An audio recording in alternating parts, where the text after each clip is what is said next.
先公布2015 VIVO 苏迪曼杯世界羽毛球混合团体锦标赛组委会指定参与供应商。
China for day 4 of competition at the 2015 BWF Sudirman World Skiing Championships.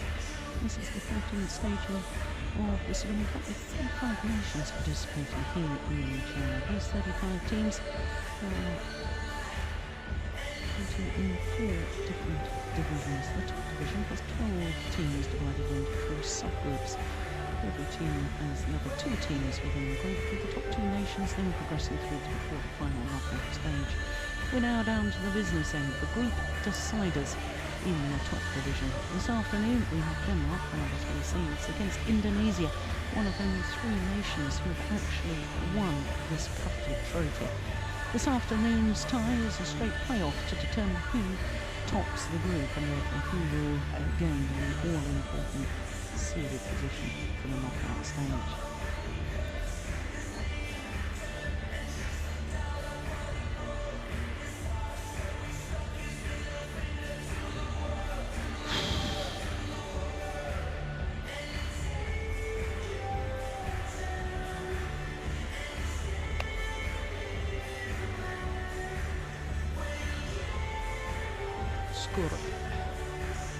Skoro Rasmussen kan Aspor.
现在距离比赛正式开始还有10分钟。本节将进行的是小组赛，男子模团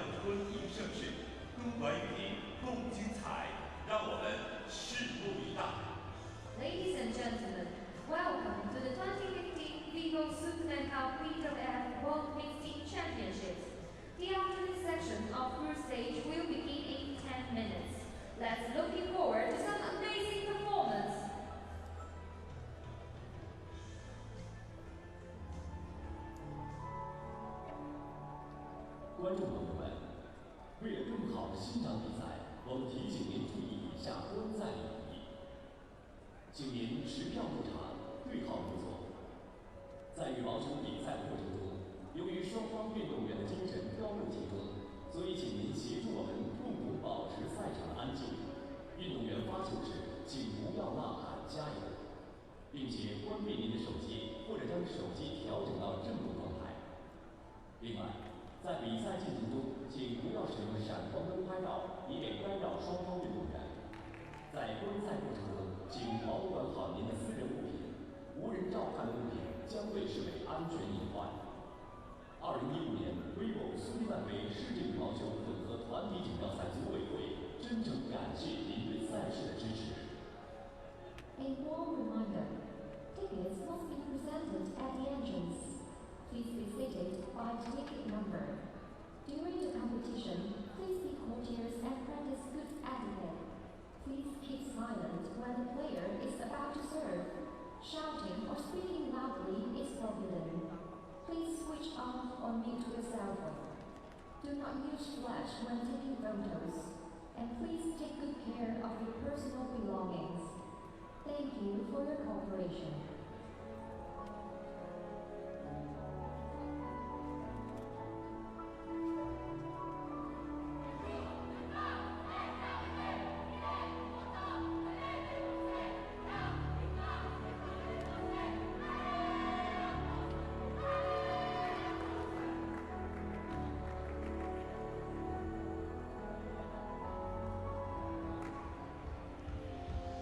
It's a beautiful night.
协主席苏迪曼先生、印尼羽协会代表本国人民向国际羽毛球联合会捐赠一座精致奖杯。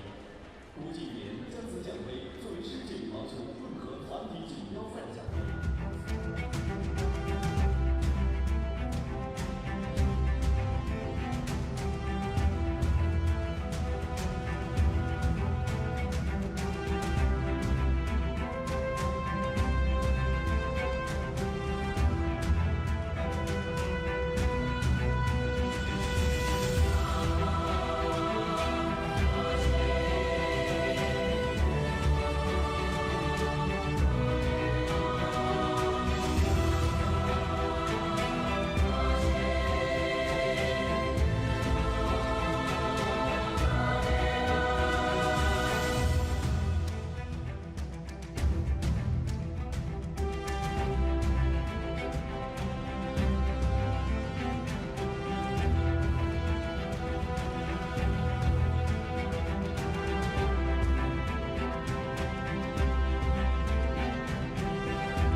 Hello and welcome to Dongguan in the south of China for day 4 of competition at the 2015 VIVO BWF Sudirman Cup, the World Mixed Team Championships. This is the 14th staging of the Sudirman Cup with 35 nations participating here in China. Those 35 teams are competing in 4 different divisions.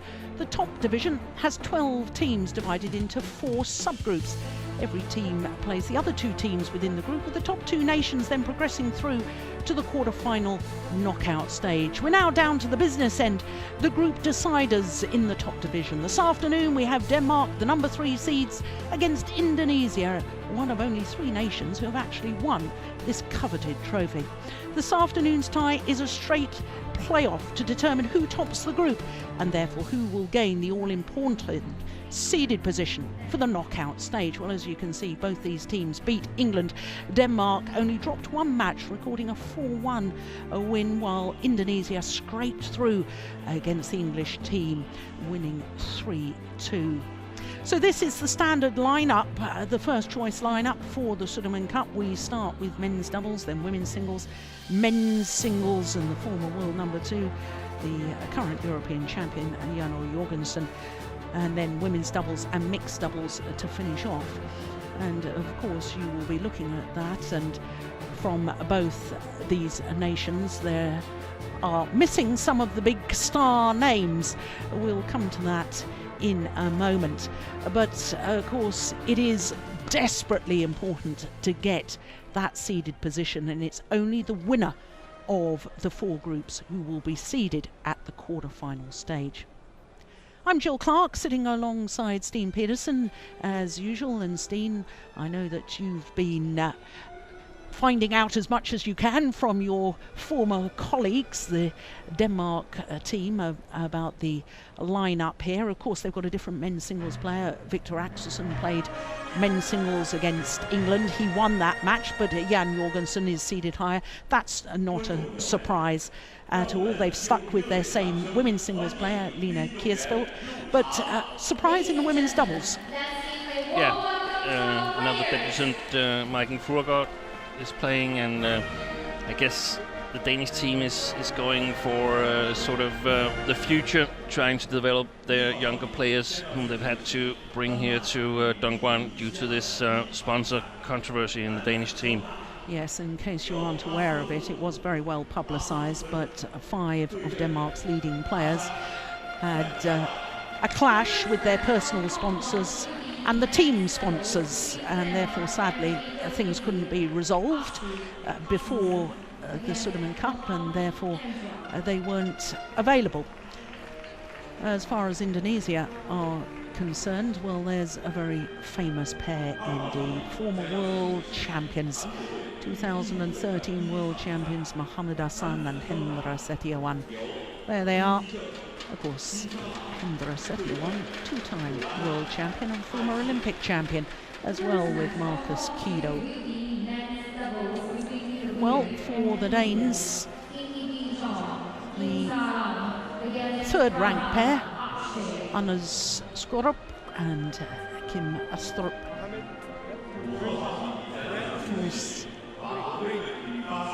They are ranked very highly, 14 in the world, so even as the third Danish ranked pair, they are a quality men's doubles pairing. Left and right hander. Have we commentated on a tie yet without a left and right hander in one of the doubles? I don't think we have. I don't think so. Oh, it's extraordinary. So there, the Danish combination. Kim Astrup and Anders Skorup Rasmussen up against Muhammad Hassan and Hendra Setiawan. As far as the Danes are concerned, it's Astrup who is the left-hander, 23 years of age. His partner, there he is, from Herning. His partner, 26. And they're 14 in the world ranking, as I say. 7 tournaments this year, but they've won one of them, the Swedish International. And if you're wondering how they've won one tournament and still have 7 losses, it's because they played the European Mixed Team Championships and they suffered a defeat there. So with the stats we show for 2015 win-loss record, it also includes team competitions. It's not just individual. So, winning the Swedish International, semi-final of the German Grand Prix. They've been playing well this year, there's no doubt about it. But so too have the former world number ones. Hendra Setiawan, 30 years of age, from the ancient city of Malang in East Java. Well, the Indonesian pair, not only former world champions, they're the reigning Asian Games gold medalists. And there you can see in the first match they weren't selected, the Danish combination, because it was Mads Conrad and Mads Colling who defeated Chris Adcock and Andrew Ellis in 2 straight games. And it is always nice to have backup pairs so you can share the workload.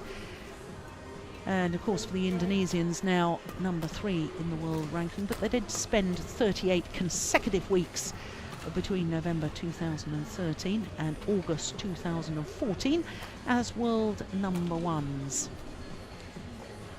2 finals from 4 tournaments for the Indonesians this year. They won the Malaysian Premier Super Series and then lost in the final of the Asian Championships just a couple of weeks ago. So their win-loss records, pretty impressive. And they did play against England. They beat Andy Ellis and Peter Mills in 2 straight games, and that was fairly comfortable, wasn't it? Of course, Indonesia winning the men's doubles, the women's singles, and the women's doubles in that tie against England. Well, this is the second meeting between these two pairs. The first meeting was won by this Indonesian combination. That was last year in the second round of the Indonesian Super Series event. It was 2 straight games, 21-14, 21-11. Ladies and gentlemen, on my right, Denmark, represented by Kim Astrup, Anders Skarup Rasmussen. Jean-Philippe Bourgier. And on my left, Indonesia, represented by Mohamed Hassan Hendra Setiawan. As you saw, Zhang Pei Hua of China is the service judge. Kim Astrup to Mohamed Hassan. Lovo Blake. So Denmark getting this Group C decider underway. The Danish coaches, Kenneth Jonassen on the left and Lars Huar on the right as we looked at them. 2 love.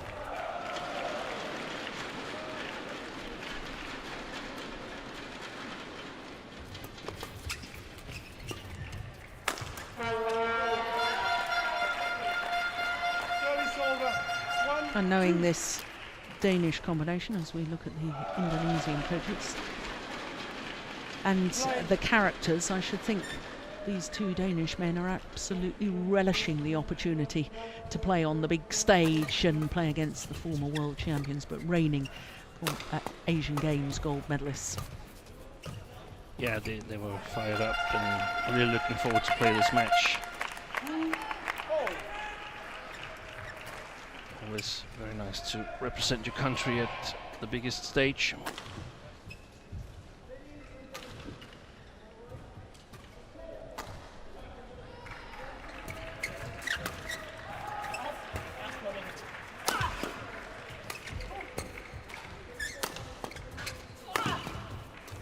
Oh, look at that.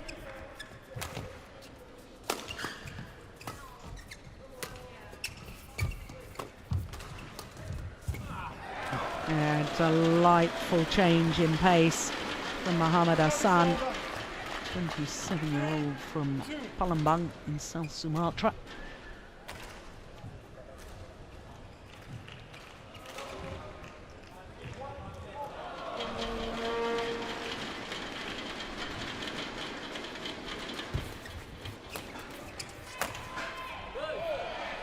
Straight on the line from Setiawan.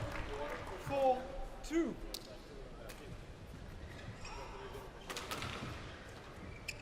He's a very quiet, unassuming man, is Hendra Setiawan, but my goodness, he's a fine badminton player.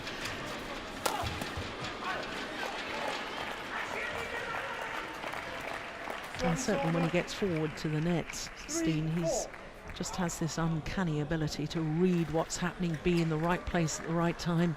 Yeah.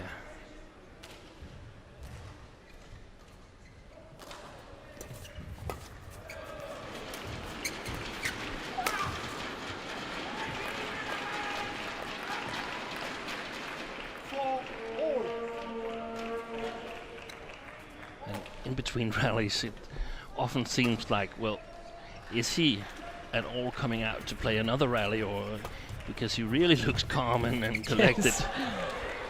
But inside the rallies, it's a whole different Yeah. game, and suddenly he shows up where the shuttle is.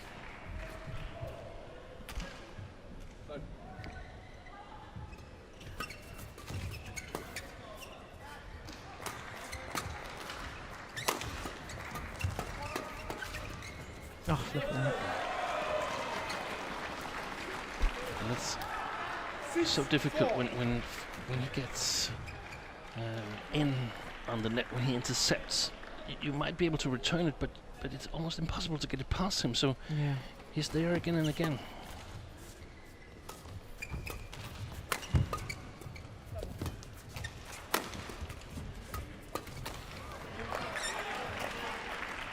Service over. 5-6.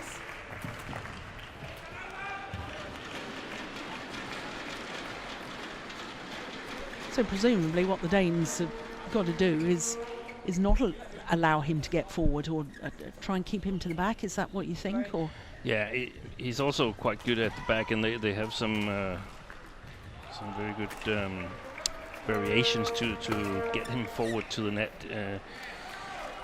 It's not we don't usually see him work a lot from the backcourt with 4 or 5 smashes in a row, but for the Danes it would be important to sort of get out of the service situation without lifting, so that they can control the rallies. That's the key for them. And normally you'd say that it's an okay start, 7-6, but we've also seen the Indonesians on a number of occasions where they just go neck to neck until 18-all or 19-all, and then sort of take the last 2 or 3 rallies quite easy, and they're so good in the service situation.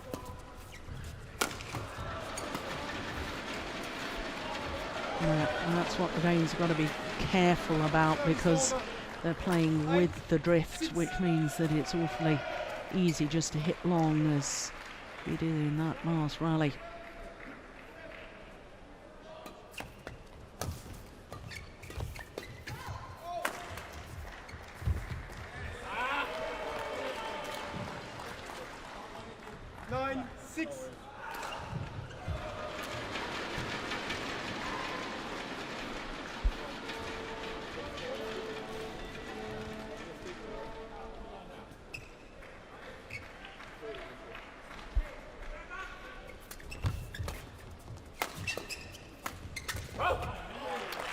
Yeah, that's a nice steep angle, softer shot. Of course, very important for the Danes to make good service returns, and that's where I think they can be satisfied with the beginning here.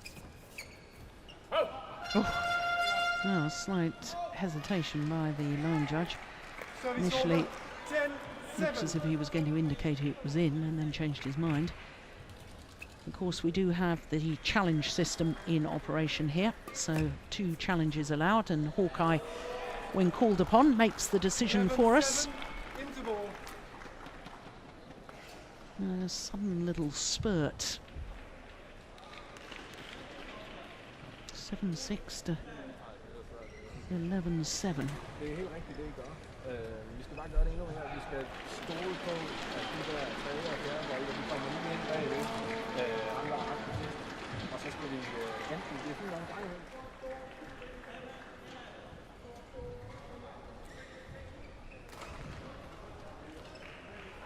Just a small glimpse of what Lars Ura was telling his players. Something about the 3rd and 4th shot, that they should really trust what they've been probably seeing on video prior to this game. Quite often tries to play in between the 2 players, the Indonesians. 11-7, play.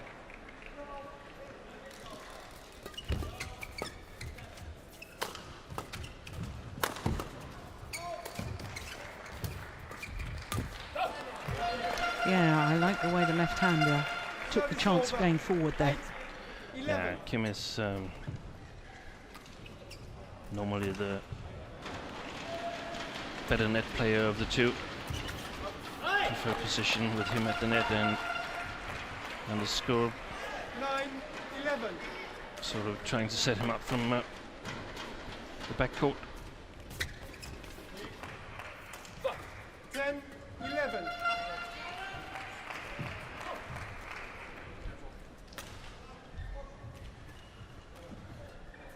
Play, lads.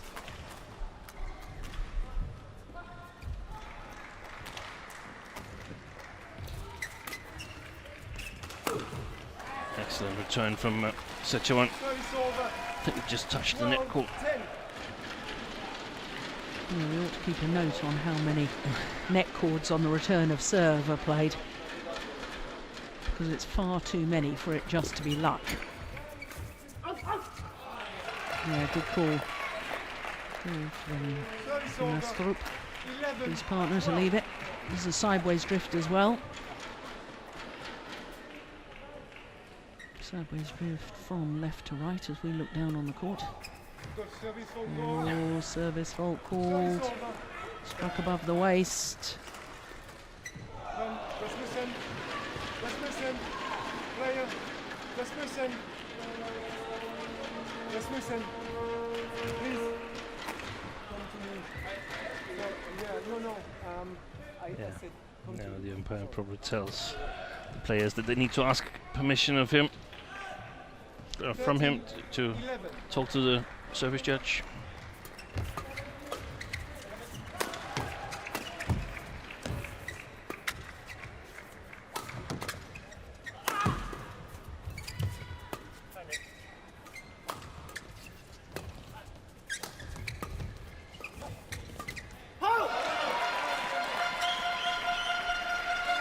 Yeah, and just going back to that point, there is actually no need to talk to anyone because there's a very clear arm signal from the service judge indicating why the fault has been called. Yeah. So, you know, for players to have this excuse of going and checking is just nonsense. Yeah, and we have it every time. Yeah.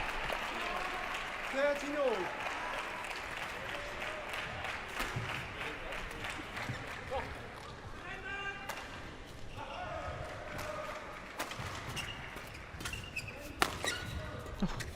Good instinctive defence.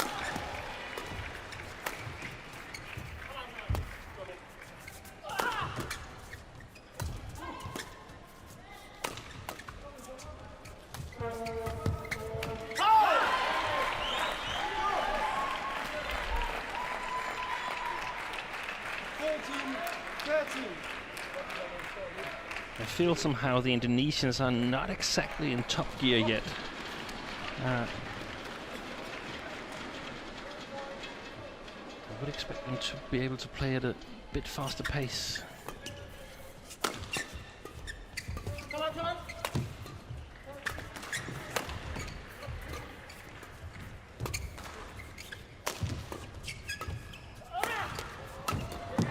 Yeah. Broad screen. Broad screen. Yeah, it's good play from the Indonesians as well. It's interesting that you've picked up on that about the Indonesians perhaps not being in top gear right now, because during the Malaysian Open I was talking about the fact that they seem to be slow starters, and of course we know that Mohamed Hassan has had this back injury, and you know he's been off for a while, and you know other injury concerns as well, you know, and I would have thought when you've had an injury problem that you would make sure you were absolutely warmed up, because you want to protect that injury before going on to court. You don't want to be playing yourself in. No. But during the Malaysian Open, certainly in the final, they dropped the opening game to Lee Yong-dae and Yu Young-sung really quite easily to 14, and it was only after that that they really started firing. And that wasn't the only occasion they dropped the opening game and were slow to get going. So this is becoming a little bit of a bad habit really for the Indonesians. I think that they might get away with it in this game here, but eventually it will cost them games if they continue these slow starts. But the Danish coaches must be really satisfied with their players, because they've played brilliantly so far.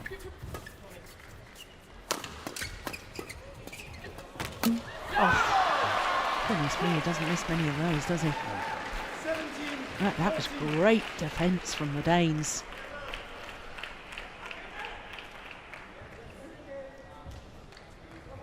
Well, 6 of the last 7 points.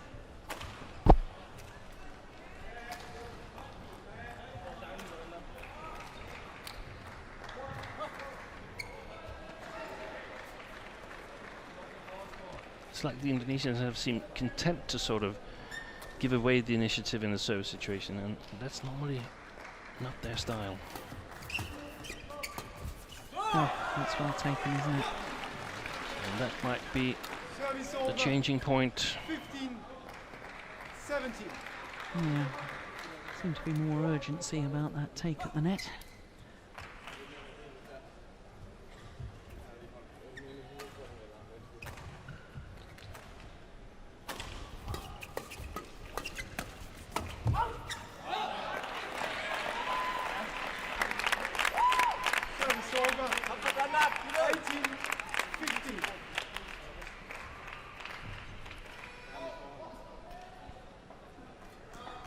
Out. Oh, low serve is short. Service over. It's a pity from a Danish perspective because it absolutely skimmed the net. That's possibly what happened. Just took a little bit of pace off the serve, made it fall short.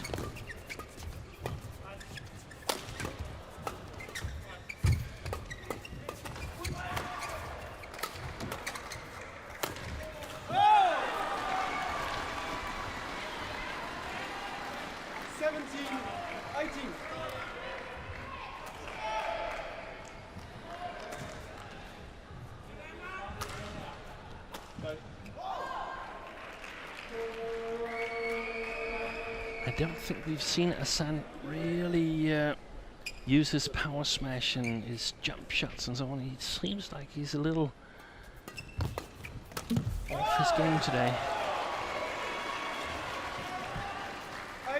Well, I have to say that's exactly what happens in Malaysia, and I even questioned whether he should be playing, because I thought, you know, there's no commitment in the smash, the power smash, and you know, obviously the back is still a bit of a worry to him. Oh, there we go. Yeah, but that's more like it, the second one. Yeah.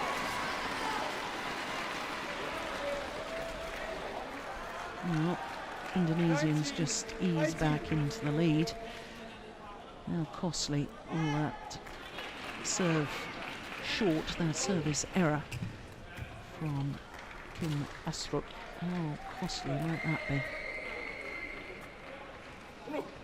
18-15, and you don't even make your opponents play the shuttle.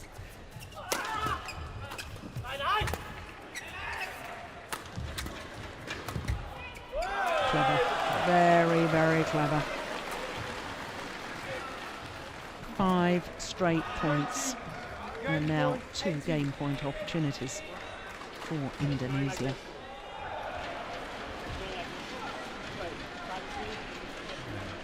Kim Astrup wants to change the shuttle, and Hendra Setiawan thinks it's okay, so no need to change it.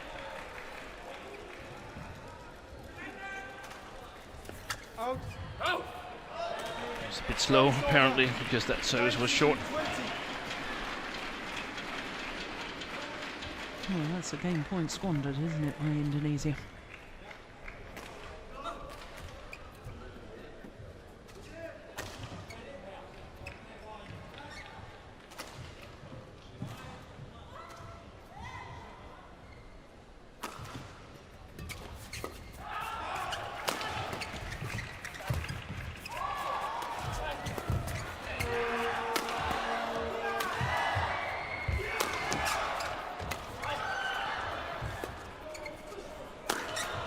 Yeah, good rally. Good placement of the smash from Anas Skorup. We can't see it in the picture, but Hassan is walking around on the court a little bit alone, and is that really looking like he's totally fit the way I see it?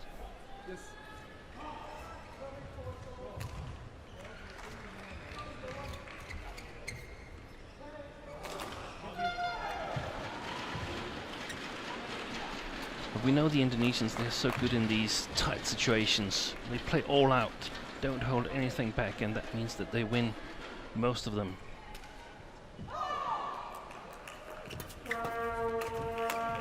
Oh, that is well played. So having just saved 2 game points, now the Danes have a game point themselves. Oh, goodness me.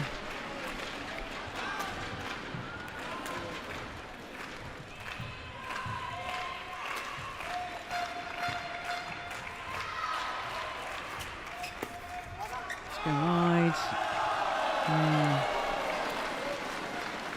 Service over. 21 all.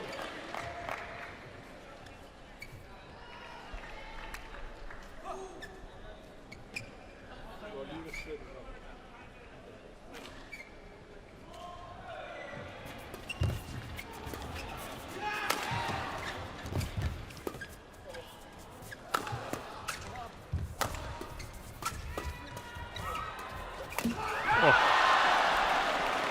was a risky shot from Anders Skarup.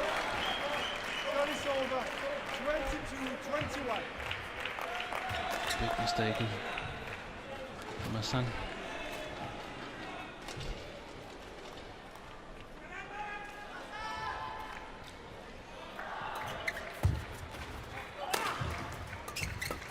It's gone long. And the Danes have indeed taken the opening game, survived 2 game point opportunities for the Indonesians, and take the opening game on their second game point opportunity. 23-21.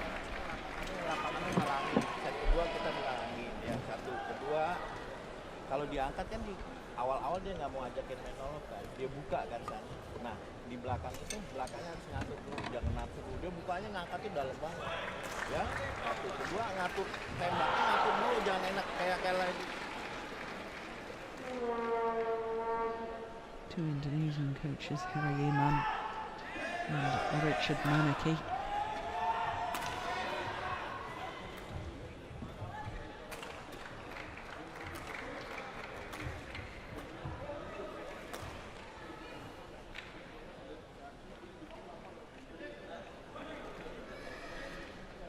So 19 minutes for game number 1. And Denmark must be absolutely delighted with that.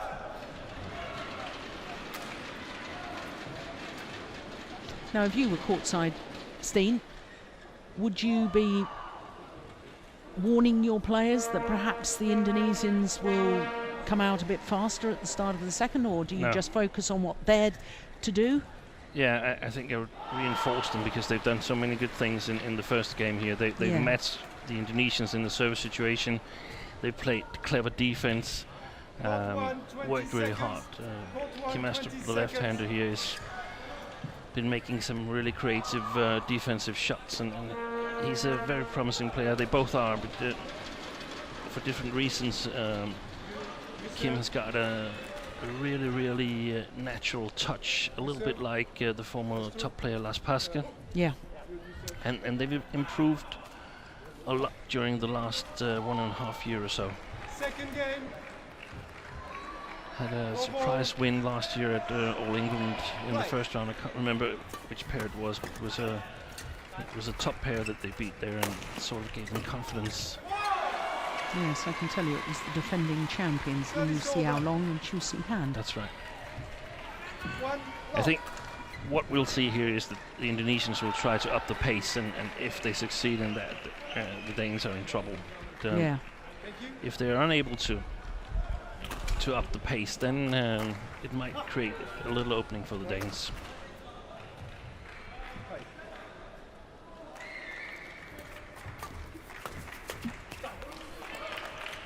Service over. 1-all.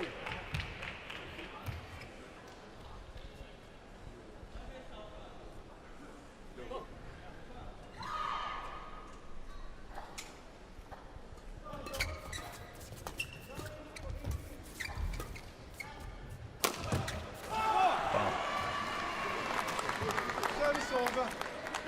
2-1. Just crutch defending under Skarup. Yes, was that an odd choice? It seemed odd to me. Yeah, sort of an odd choice, but also perhaps shows that they've picked up that Hassan is not his normal dangerous self. Ladies and gentlemen, please do not use flash when taking photos during the game. Thank you for your cooperation. Excellent play by the Danes, working Hendra Sechuan in the base court and counter-attacking.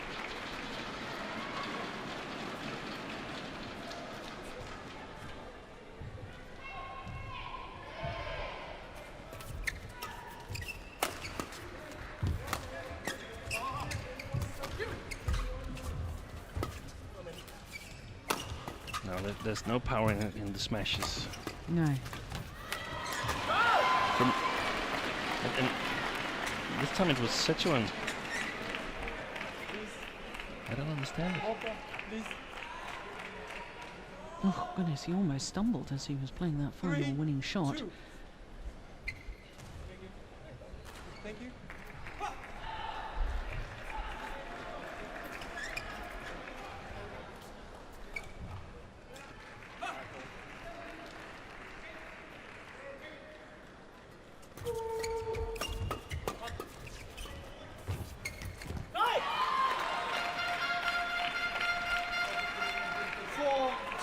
So important for the Danes to keep challenging at the net, like we saw Anders Group do here.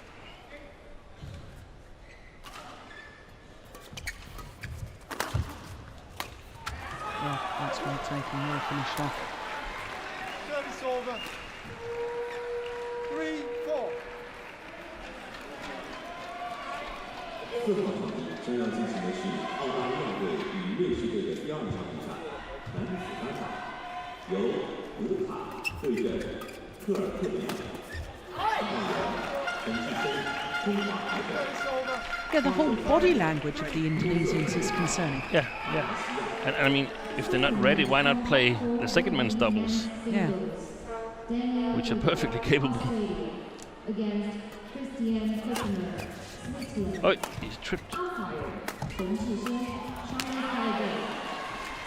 That's a little bit more like the Mohamed Hassan that we used to see.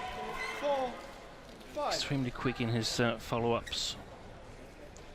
Yeah, of course, Indonesia have got Pratama and Suwadi, who recently won the Singapore Super Series event, and then they've got the young pair of Gideon Marcus Finaldi and Kevin Sukamuljo, who have been playing very well as well on the World Tour. Well, you could even split a pair if one of them is injured. You can see the Danes, they're having quite an easy time in the defense right now, so either they've improved a lot since the last 2 months, or the attack from the Indonesians are not having the usual sting in it, and I think it's the latter that is the case.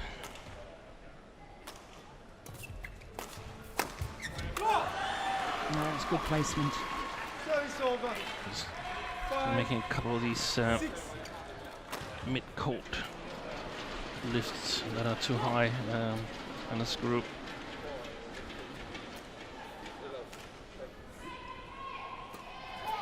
Service for called. Service fault called. 7-5.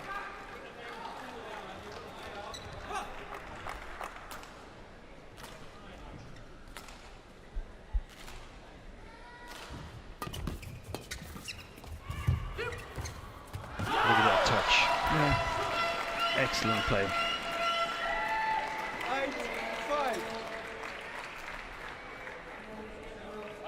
Yeah, I suppose he first showed his talent when he won a bronze medal at the 2010 World Junior Championships, playing with Rasmus Fladberg, who's son of my former mixed doubles partner.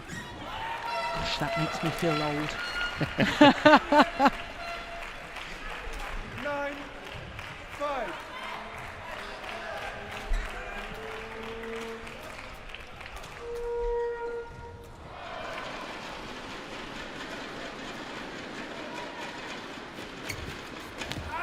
Oh, there's another return of serve. Hits the top of the net and goes over. 6-9.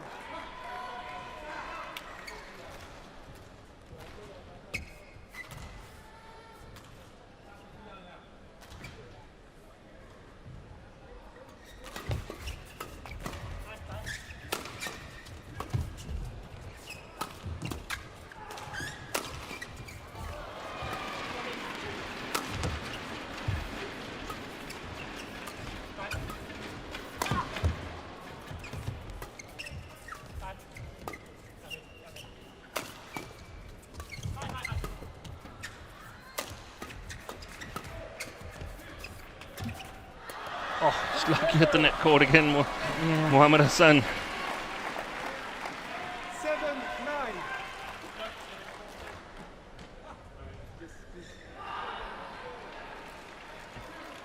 Yeah, that's long for a men's doubles rally, isn't it? 38 shots. And particularly long for a rally when Mohamed Hassan and Hendra Setjoan is involved in the game. Yeah. I have a feeling that they could play half a game with their own without using 38 shots. 7-9.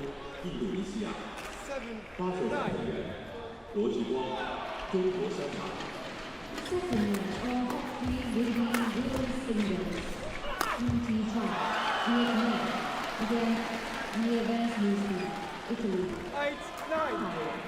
Rupiendo, Indonesia. Service judge, Luo Qingfeng, China, Hong Kong. And even though the Danes' defense is doing better than I expected against these two Indonesians, it's still important for them to not play defense too much, because they're not winning a whole lot of rallies from the defense. No. There's that nice touch again from the left-hander. Good follow-up by Service over. Anaskarup. 10-8. Very alert there.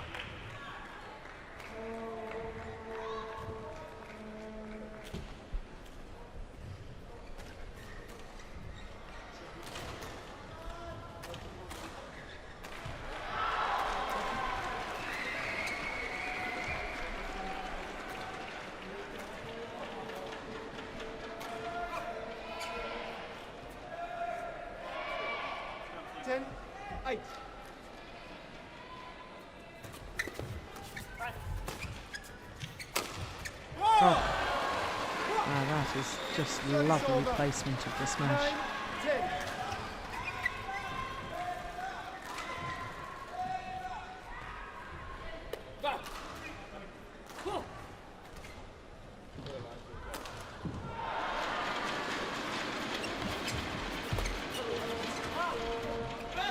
That's a good call. That's such a one. So 10 all. Who's going to have the advantage at the mid-game interval?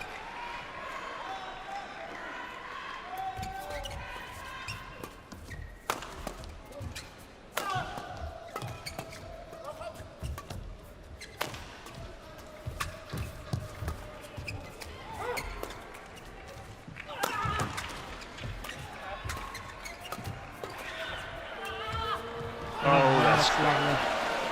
Terrific. 11-10 interval. It is the Indonesians who have the advantage of having won 6 of the last 7 points. Look at this disguise. That is just glorious.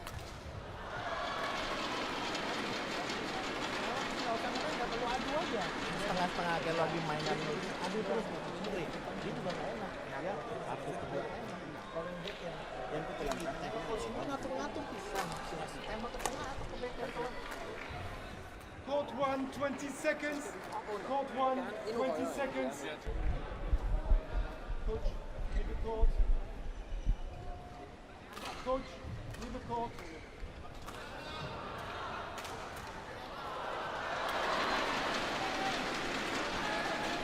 I feel Danes have, during the last 8 rallies or so, moved a little bit too far back in the defense. They should sense that the attack is not as strong as usual, and they should move forward and put pressure on the Indonesians.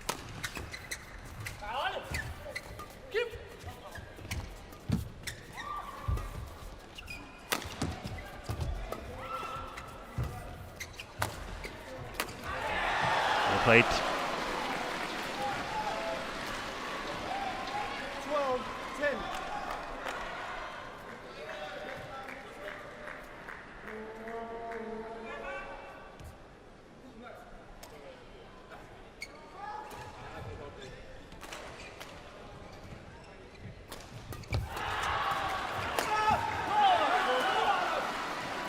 Yeah, the Indonesians just look as if they've gone up a gear and they've stepped forward in the court a little more, haven't they? Yeah. See, that's an in-between shot there from Anaskarup, and I'd rather he lifted to the baseline instead of trying these mid-court shots, because it's a sure loser if it's too short. Yeah. Or too high. It's probably the height that's the problem.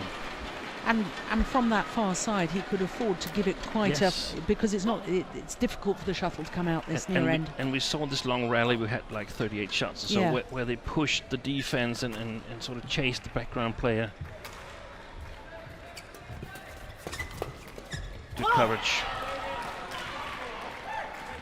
And especially chasing the background player and then stepping one step forward would give the Danes some counter-attacking opportunities, and they've been really good at taking them so far. Good return. Service over. 14-12.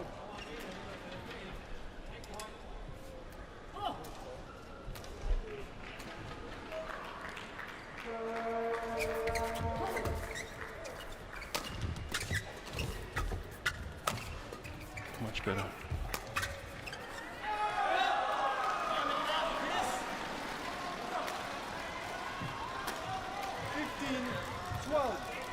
Well, it's 10-3 now for the Indonesians in the last 13 rallies.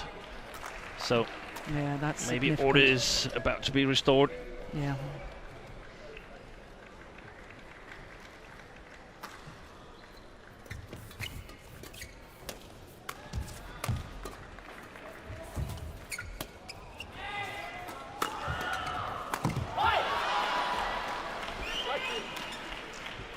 Service over. What if they flicked Asan? 15. How would that work? Normally we see him coming from his forehand side to his backhand side and being so fast, like the former top player Tony Gunawan. Yeah. But he's been struggling there today.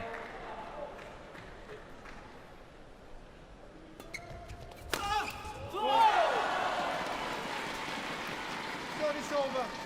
Well, that's the answer if you flick to 13. To Sechuan. Setioan, exactly. But I think you have to flick him, and you have to flick him the next time as well, and to sort of keep him honest, because otherwise he can concentrate too much on making excellent service returns on the short services. So you might want to take a few lost points in order to be able to serve short. Yeah. Oh, that's good. That's well played. Very well played.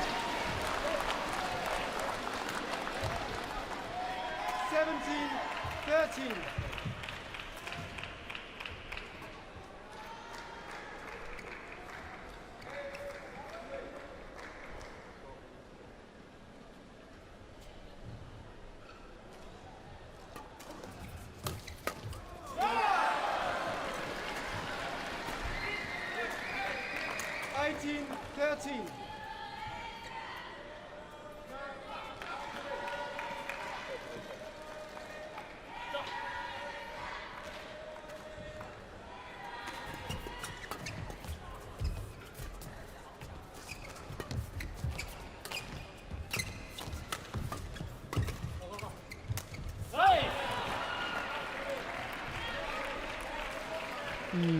Service over. It's not often you see a player in men's doubles 18. attempting that sort of backhand. But it's interesting, Mohammed Hassan couldn't change direction. No, Normally, no. he would have He would gone have back. jumped. Yeah, gone back for that.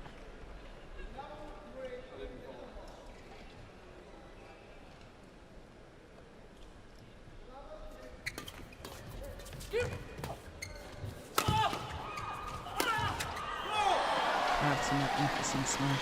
Yeah, but it's because it's short. It's not because it's hard. I think the Danes took the foot off the pedal a little bit at 9-5. Yeah. I agree.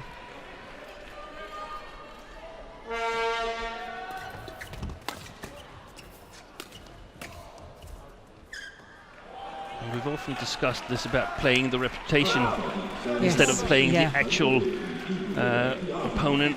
And of course they're former world champions, but not the way they play today. No. They wouldn't have won the world championship playing that way. Look at that return again. And I take your point absolutely now about keeping him honest, because he gets in that rhythm and that neck cord on the return of serve yet again. And that has given the Indonesians 5 game point opportunities to level this men's doubles, so 1 game all. Mind you, they had 2 game point opportunities in the first game, didn't they? Service Couldn't over. convert. 16-20.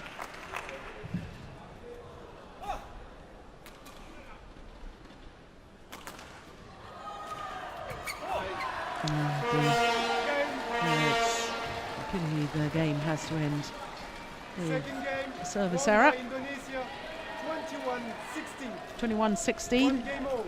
Confirms the umpire. 1 game all. Just a fraction under 40 minutes of play.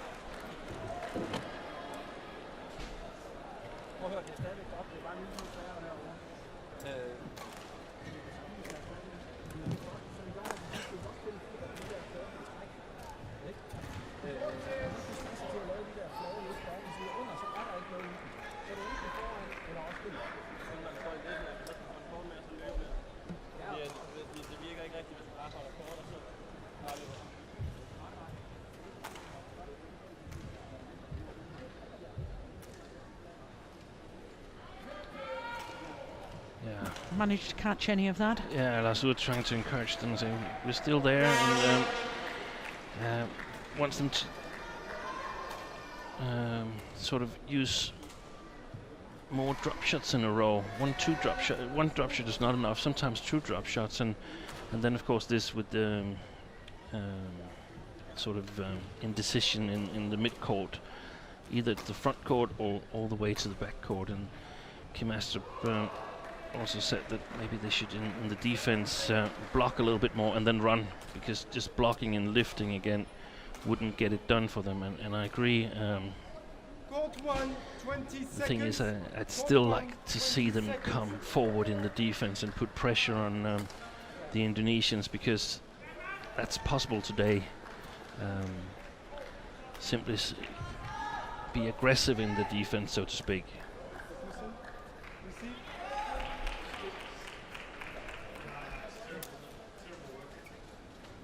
Final game. Love all. Play. Yeah, what was was he looking at there? See if it comes again. No. It seems like he's more comfortable in his forehand side, Hassan, than in the backhand side, or at least moving to the backhand side from the forehand side.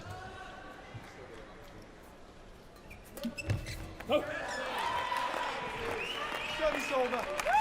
1-all. Danish team bench.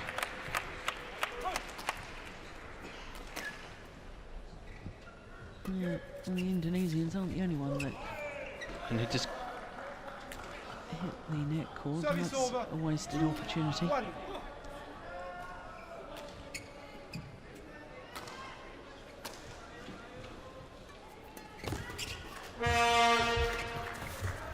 Oh, look at that.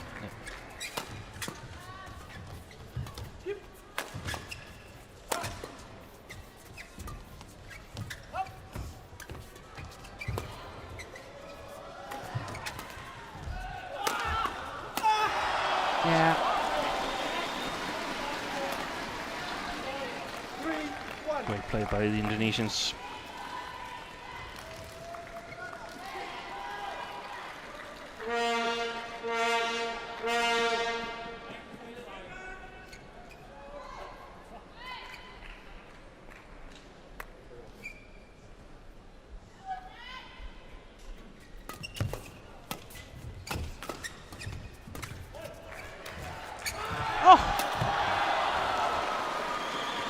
Well, seemed to have wheel spin there.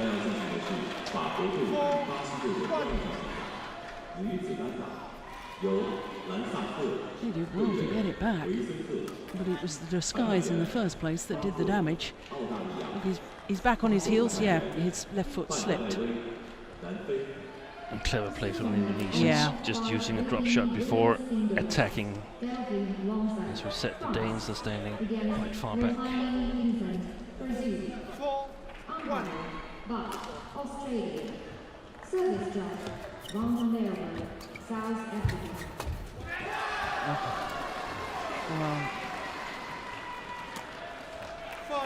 5-1. And they're playing the net one more time now than they did in the first game, the Indonesians, and that's worked well for them so far.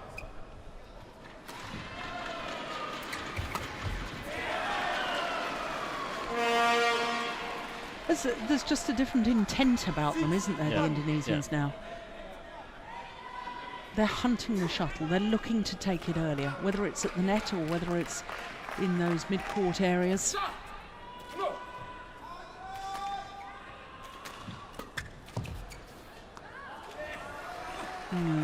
This is worrying times if you're a Danish fan.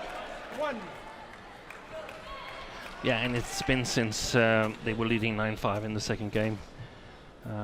Since then, it's been the Indonesians in the driver's seat. He must have really angry with the service judge.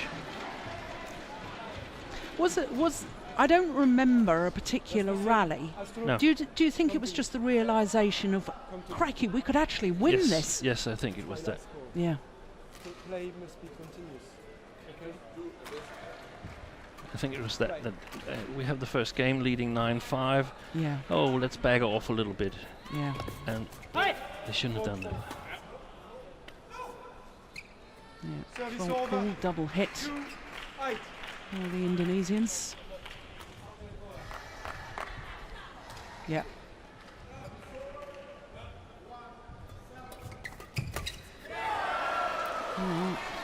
And now it's the Danes that look really disheartened and not knowing what to do.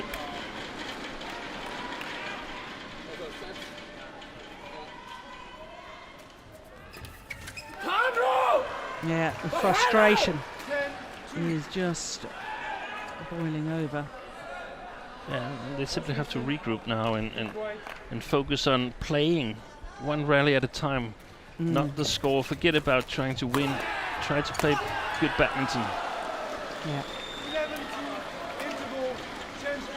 Well, a 9-point advantage for the former world champions and former world number ones.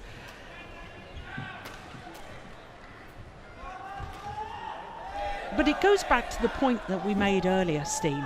You know, why on earth don't the Indonesians start the match like this? If they need to spend longer on the warm-up courts, then they should spend longer. Yeah. Because they seem to just use the first game as part of their warm-up. Yeah, but I'm positive that they are not 100% fit. Okay. I'm almost positive, and I would be surprised to see them beat, for instance, the Korean men's doubles or Chinese men's doubles. Of course, it could be only passing injury or illness. So, but if they play like this, I think they'll be in for a tough time against the other three seeds. Yeah. 11-2, play.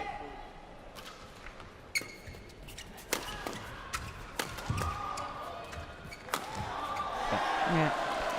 Very efficient, and one quite powerful smash and then one sort of steep smash with the power taking out of it, and that creates a really good opportunity. And they should be used to that, Anders and Kim, because at least until a couple of weeks ago they practiced with Mathias Bo and Carsten Mogensen, who has the exact same playing style.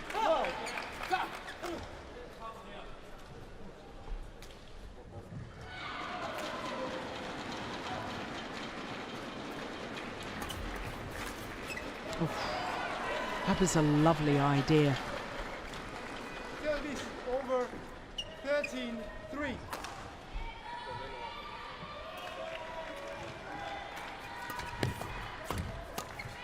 That's him. Yeah. 14-3.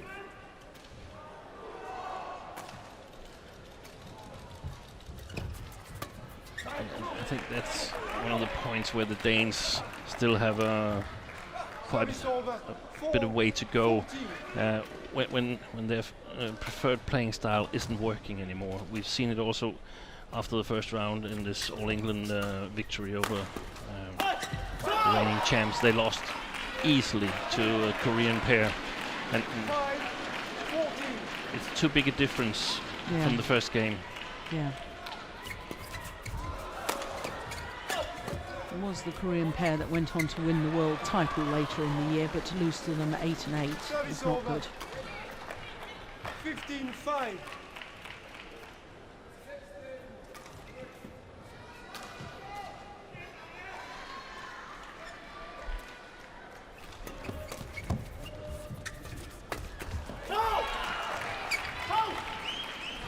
Service over.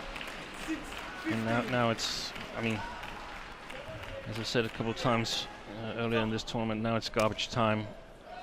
The match is decided, and we'll probably see the Danes getting a few more points, playing a little bit better here in the end, because the concentration level probably slips a little bit with the Indonesians. 7-15.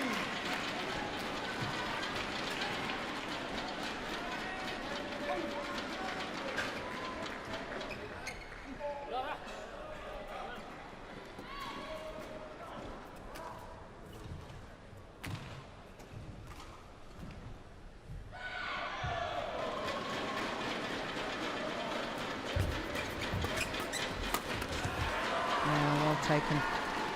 Service over. 16-7.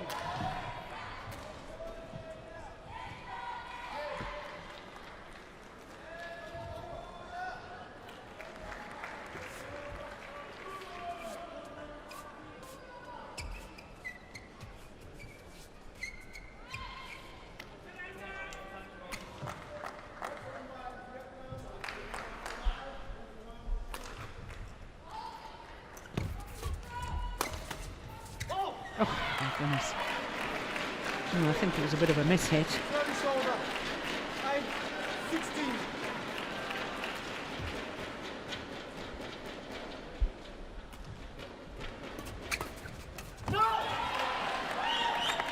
Yes, real spring in the step again from the Danes.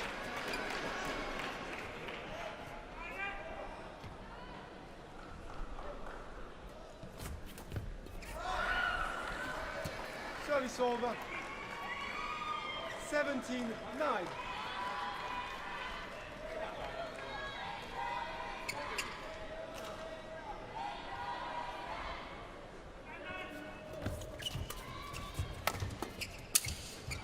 Clash of rackets. It's gone long. Service over. 10-17.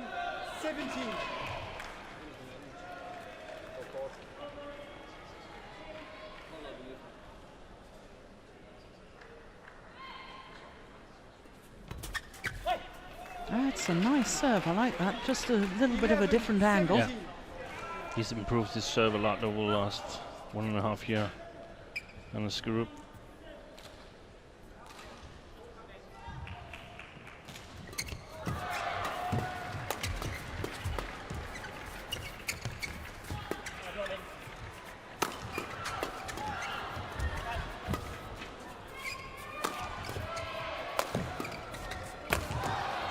Unbelievable.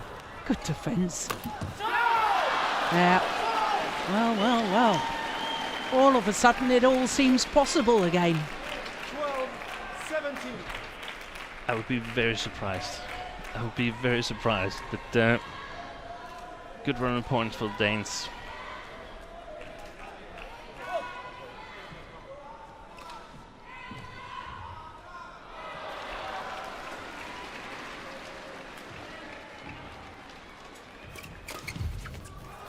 Oh, it's gone long.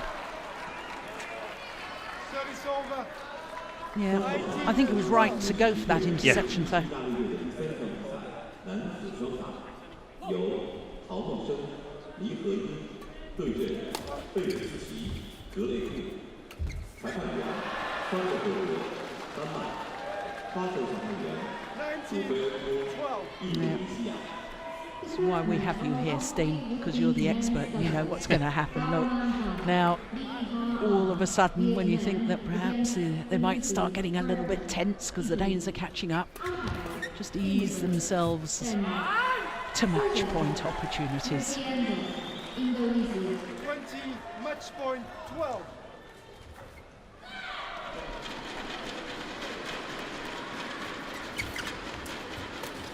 Yeah, well taken. Yeah.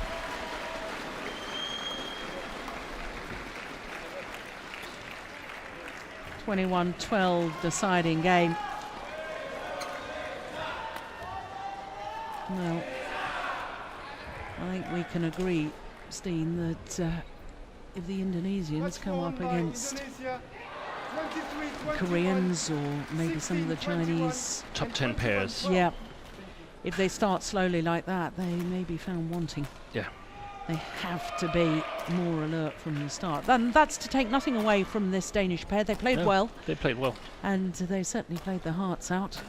But the victory in the end to Indonesia. 21-23, 21-16 and 21-12 in the deciding game. Well, they look dejected. They should be proud. I thought they can certainly take heart from the opening game. And as you say, maybe lost their concentration or perhaps got a little scared of the reality that they could possibly win. 6 minutes shy of the hour mark, but victory to Indonesia with Mohamed Hassan and Hendra Setiawan. 21-23, 21-16, 21-12.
So that's 1-love to Indonesia in this Group C decider. Who will top the group? Both these teams know that they were through to the knockout stage, the quarterfinal knockout stage, but it is so important to get a seeding position.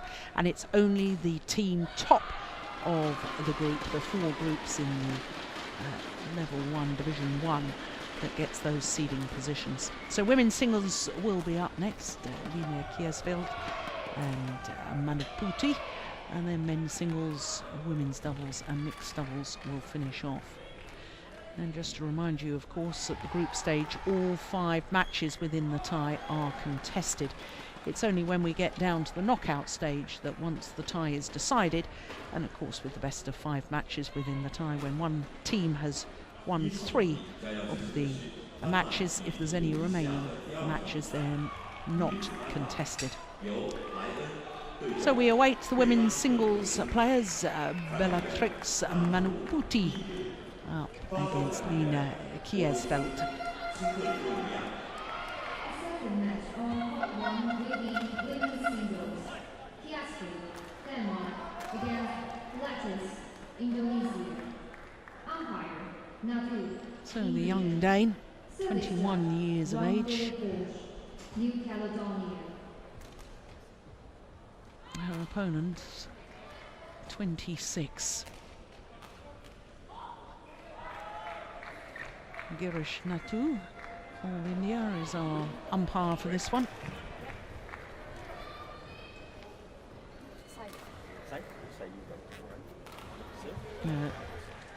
Bellatrix Manu Putih has chosen to start the near side of the court. She won the toss, and it just proves how different the two ends are, because here at the Sudirman Cup, unlike an awful lot of Super Series events and Grand Prix Gold events, all the players seem to be choosing which ends they wish to start.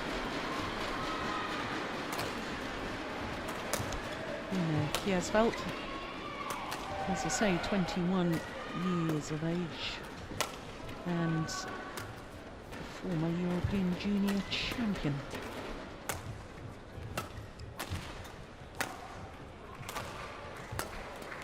Kiersveld playing her second match of the campaign, because she played against England and beat Fontaine Chapman.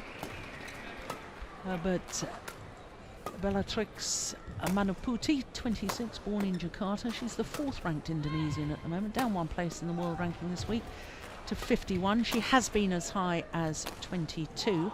5 tournaments this year, 4 times, lost in the first round. But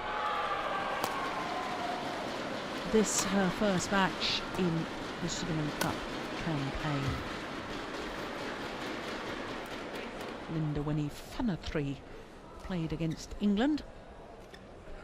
So Lina Kiesveldt, now as mentioning which she's former European junior champion, down a couple of places in the world ranking this week to 39, has been as high as 34. 6 tournaments for her this year, and once again, just to explain why she's got 7 losses, because she played in the European Mixed Team Championships and suffered a loss there as well. So only 6 individual tournaments. But the interesting thing, Steen, is that as we look at her victory over Fontaine Chapman, 2 straight games, is that she won her European title in the mixed doubles discipline with Kim Astrup, who we've just seen in the men's doubles. She also won a bronze medal at the World Junior Championships in the girls' doubles with Sandra Maria Jensen, and a silver medal at the European Junior Championships in the women's singles as well. So she is an all-round player, and in fact I remember watching her in Ramaskoya at the European Mixed Team Championships of 2013, and she played all 3 disciplines in that tournament campaign, which was remarkable. I don't think I've ever seen that before. Ladies and gentlemen, just shows what a good all-round player she is.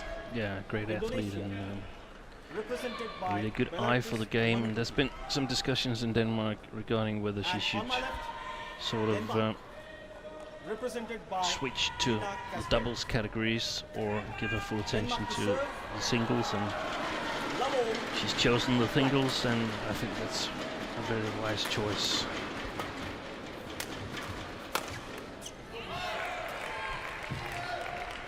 Yes, I don't know what you feel, Steen, but and I'm not a coach. I have the lowest level of coaching certificates, but I've always liked in a player development when they're young to play more than one category, and that when they get to 19 or 20, that by then they've decided what they want to do and specialise. But I've always thought, and I understand that even somebody like Peter Gader used to practice on the doubles court to improve his singles defence and so on. Yeah. In the beginning, while he was coming off his junior age, he of course won the World Junior Championship in men's doubles. So the first 2 or 3 years, he still had sufficient defence to sort of play with the regular doubles players in practice, because he could use his single skills. After the 2 or 3 years, the defense and the service situation lacked a little bit, but always fun to get some variation in practice. Yeah, of course he won that World Junior men's doubles title with Peter Nissen. What happened to him? Well, he's actually very much involved in one of the clubs in Denmark. Coaching? Yeah, coaching, and I heard some rumours that he started playing again, but I'm not sure if that's true. Yeah, that's good lengths on the clear from Manaputi.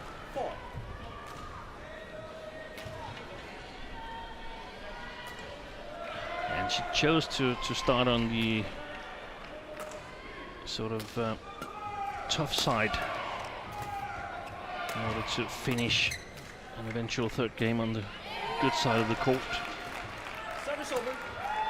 Well, I remember yesterday you saying to us, Steen, that from this near side of the court you have to work like a maniac, because you can't afford to clear, because it will go, the likelihood is it will go long, and therefore you've got to hit an awful lot more of your shots in a downward direction. And I suppose part of the theory as well is that while you're fresh, having the end where you have to work harder, physically harder, is a very sound reasoning. Yeah, and I actually think that in some tournaments we've seen, for instance, the Chinese men's singles players, if they start out on the poor side of the court, they simply don't play 100% because they don't want to waste energy. They lose the first game, they play 100% on the good side, and then they only have to use half a game of full energy on the bad side. So Yeah. it's a dangerous strategy, but it might work. 2-6. It's a little bit more difficult, I think, for Manaputra, because I would doubt that it's her preferred style of attacking a lot. It's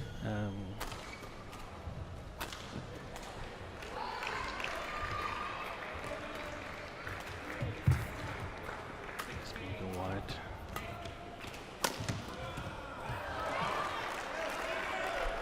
Now, I don't know whether you've had a chance to find out the scoop on the Indonesian team, Steen. I know you were having a word with their performance director, Rexy Manaki, a little earlier. Yeah. But, I'm looking at the world rankings, and Manaputi is the 4th ranked Indonesian. The highest ranked Indonesia is Maria Phoebe Kusuma Stuti, and then you've got Adrianti Ferdesari at 1 place lower than Kusuma Stuti, but neither of them are actually here in Dongguan. Then you've got Linda Weni Fanatri, who of course played against England. So is there anything you've heard behind all these women's singles? They were also trying to bring forward young players who are hungry to play and eager to win matches and play for the country. And we've heard the same from Malaysia, where a lot of young players have been selected recently, and so you could say in some way they're more or less giving up on the older players and more or less saying, well, you have a certain number of years to show, perhaps not results, but show progress that can give us hope of results. And if you don't show that, then we're going to start looking in the next generation. Yeah, because I know I was reading in the Indonesian newspapers that Rexy Manaki was quoted as saying about 2 of the men's singles players, Tommy Sugiarto and Simon Santoso, who are both independent players anyway. And he said that, despite their past successes and current successes as well, that he didn't think they were mentally tough enough. And he said, therefore, I want to give the younger players, the younger men's singles players, opportunities. But we're seeing it throughout both these teams here. It's delightful to see some younger players coming through. And it's always this, that as a coach you think, well, the older players are still stronger, and that might be true, but what if you give the young ones the chance for like 6 months in a row? Yeah.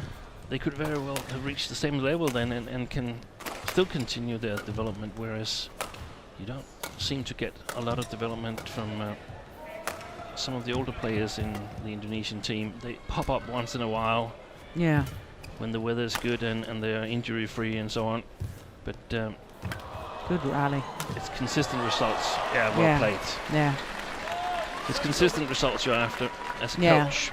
But isn't this all complicated a little bit by the Olympic qualification process? And, because very much Indonesia have got to feel that Tommy Sugiarto in the men's singles is their best chance of a medal, and, therefore, whether he's an independent player or not should be totally irrelevant, because Indonesia as a nation wants Indonesian success and medals at the Olympic Games. So, for him to miss out, of course he's injured at the moment. I must point that out, that, he had to withdraw from a semi-final in India Super Series, then in first round against Lindan in Malaysia, and then he pulled out of Singapore altogether.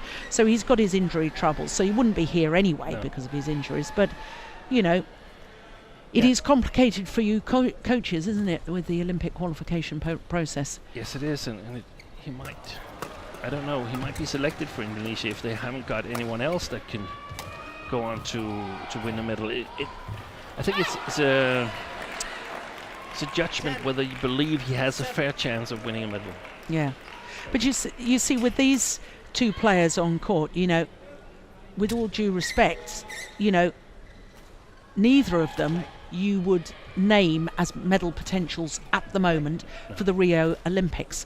So this is what I'm loving about this sort of match. You've got two players who are now given the opportunity to show what they can do. Service fault called. And develop in this interim time, because you're not taking a place away from another Danish women's singles player. Give her this opportunity. It's wonderful. He's already signaled. He's already signaled. I like that. The umpire tells Lena, I think, what you Yeah. and I discussed early on, that she doesn't need to ask the umpire because he's already showed her what's the problem. Exactly. He always signals. The thing is, I'm not really sure, as we also discussed, that I'm not so keen on these racket not pointing in downwards direction calls. They tend to be That's questionable. nice. 9-10. Yeah. Unfortunately, I think a lot of players outside the top 20 focus too much on the Olympic qualification. It would be much better for them to focus on development. Service fault called. So So, that's flick both serve of them. not allowed.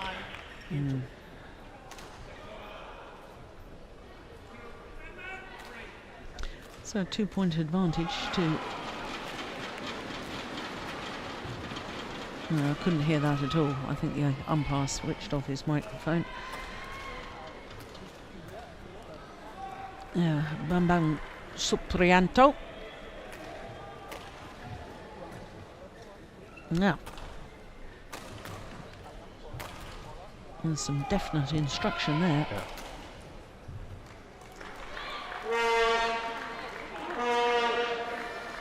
Court 1, 20 seconds. Court 1, 20 seconds. Court, move the ball.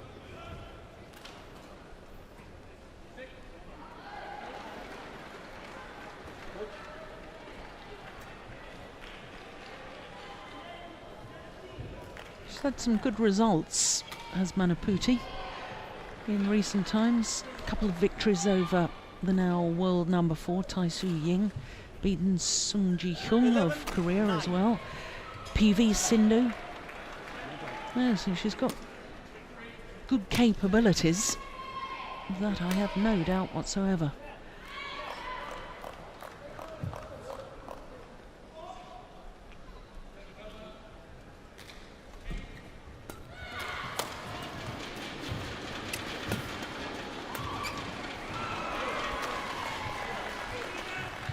Service over. 10. Mind you, we should also make mention of this young lady and what she's been achieving against some of the world's best players. Of course, in the quarterfinal of the Bitburger Grand Prix Gold last year, she went to 3 games with the world champion Carolina Marin. Only lost 21-16 in the deciding game. Yeah, I actually saw that match. Yeah. It was the comeback match of Carolina Marin after the injury that she suffered in the second round of the World Championships, but sort of played on with it. It went on to bug her for month and month afterwards.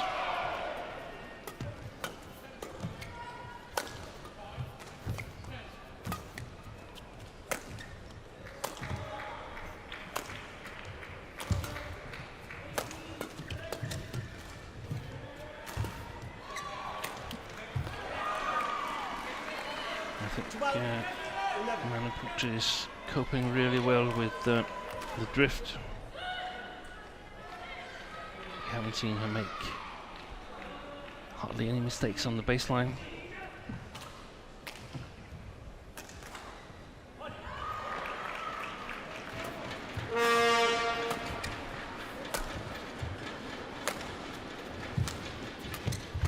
Oh, that's well played from Kiersfeldt. Anticipated well, Yeah. put real pressure on from the net.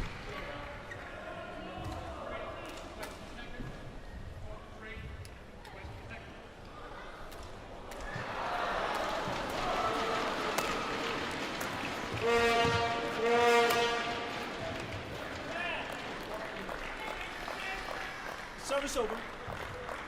13-12. Obviously, Steen, you know this Danish player much, much better than I do, but I'm watching her here and I'm sort of thinking, when she physically gets a little bit stronger in the legs, Yeah. you know, so that she's more in balance when she's having to lunge forward or can change direction a little quicker, like that. Exactly. Come a little quicker out of the corners. Yeah, then she's going to be very good indeed.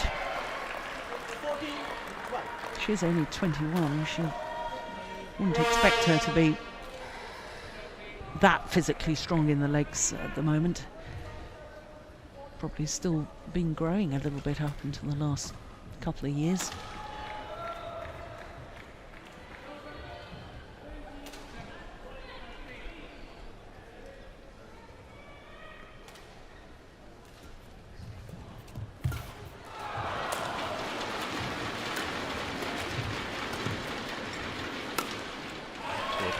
Yeah.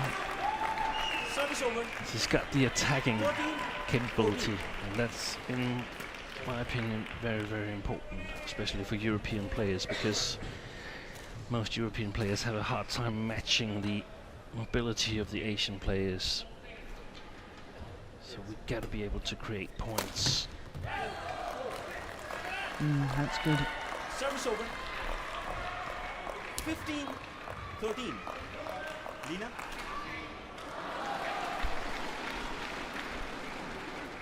4号场地将要进行的是澳大利亚队与瑞士队的第3场比赛，女子单打，由李伟瑞对阵贾培克。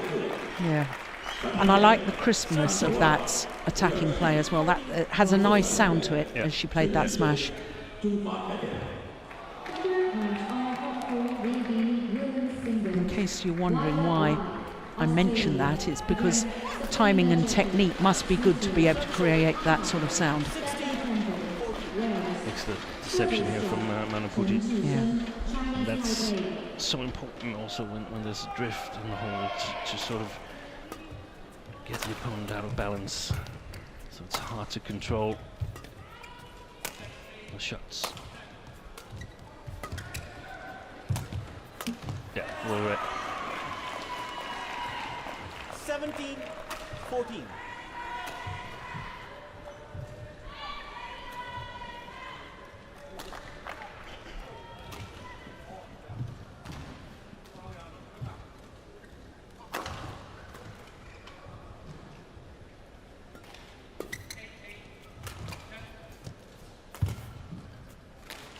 Oh, indecision. Yeah, it was going to land in. You were right to play it, but just let it drop too low.5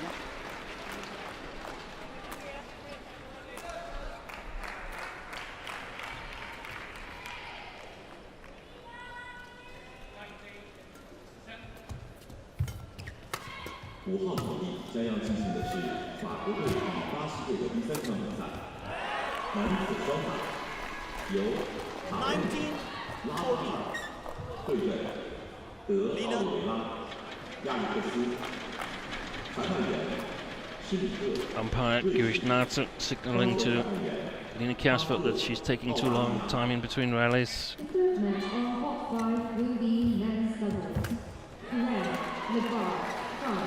So, from 9-11 down at the mid-game interval, Manaputi has really piled on the pressure, game point opportunities. Service over. 15-20.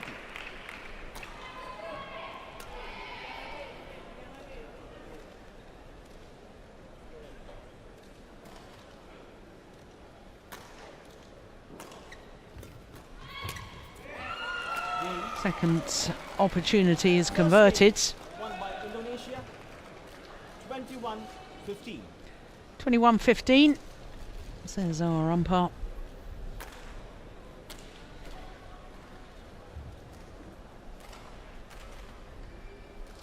Well, it all promised so well for the Dane in the early stages. That advantage at the mid-game interval. But it's not how you start, it's how you finish. 17 minutes for that opening game. in favour of Bellatrix Manaputi. Nede i hjørnerne. Husk de der ting, vi har set. Det er det samme, hun gør. Ja. Men til sidst kommer hun til at falde.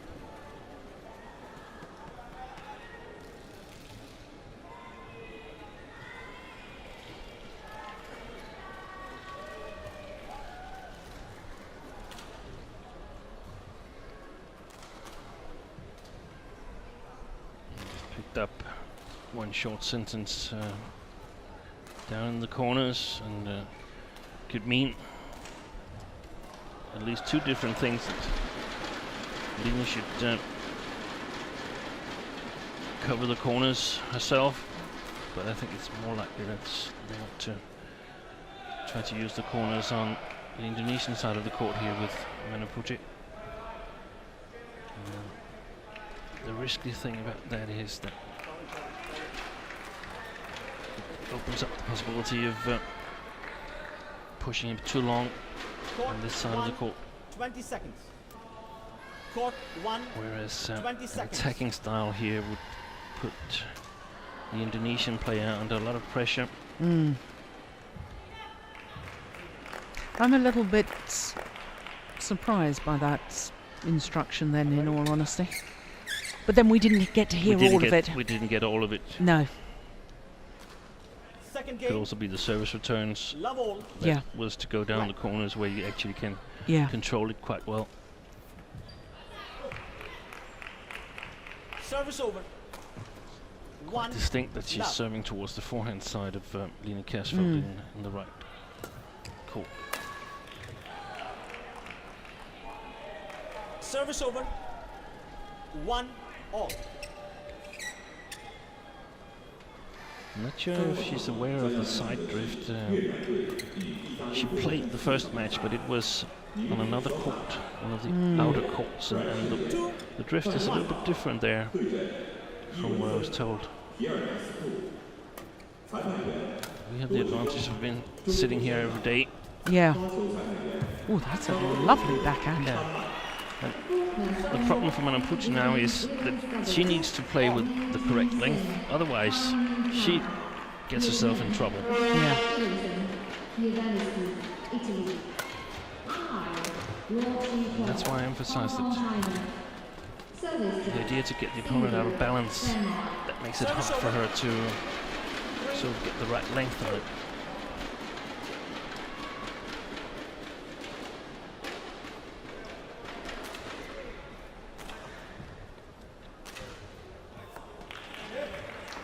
Service over. Seems a bit scrappy at the start of this second game. All. 2 out of 3 points for Denmark. Let's come on. Service faults.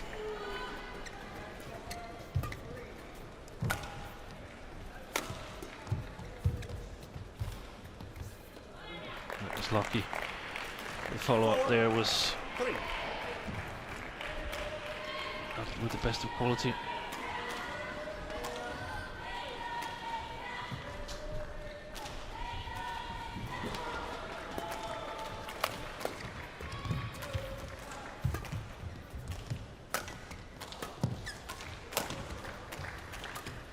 That's the right length from Manaputi. Yeah. But That's, the side drift. yeah. 5. 3. Yeah, Bambang Supriyanto just pointing. You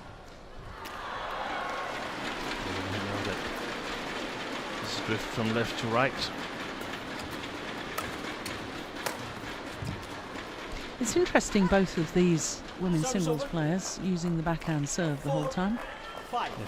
See it all the time in men's singles, don't we? Or a lot of the time in men's singles. It's the way the women's singles is developing as well. Yeah, because they stand really close to the net. The female players as well. Yeah. In doubles categories, we see them standing exactly on the first service line. That wasn't the case some years ago. No. Did you stand there, Jill, when you were playing? Did you stand on the first service line? I did until I did in my ACL, anterior cruciate ligament. But they're literally millimetres behind it. I Yeah. was, yeah. 4 to 6 inches, I guess, just a little bit back. Lina.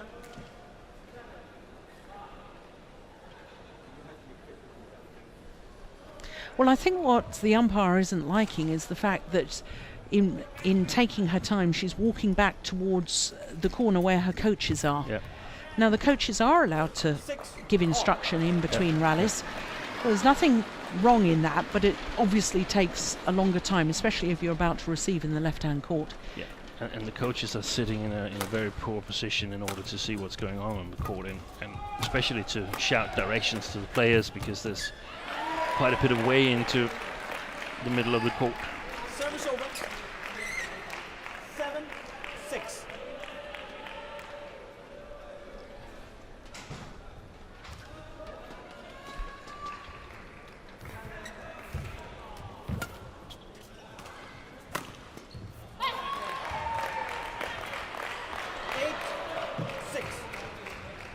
It's been a little too many mistakes in this match to my taste. Yeah. I guess both players are a bit nervous because they feel that this match is actually winnable.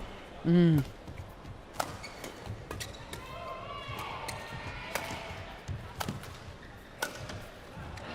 Right on the sideline again. And obviously very, very important to the outcome of the tie. Well, one thing I would shout in now if I were the Danish coach was to get Line to cover the backhand side now, because I think Manaputi must have made so many mistakes on that sideline that he's going to direct her next shots to the backhand side of Line.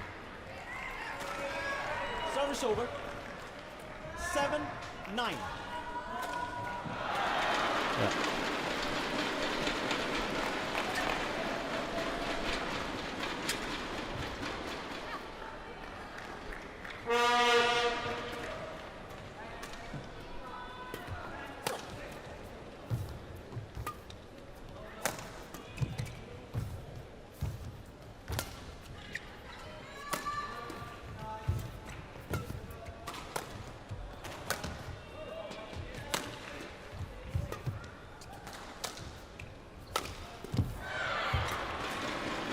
What a good rally.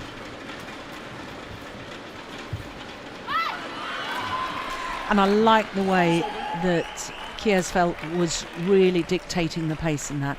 Yeah, it was good defense from Manaputi, and this time Kiersfeldt was a bit more patient, and that's what's been lacking in the first game, in my opinion.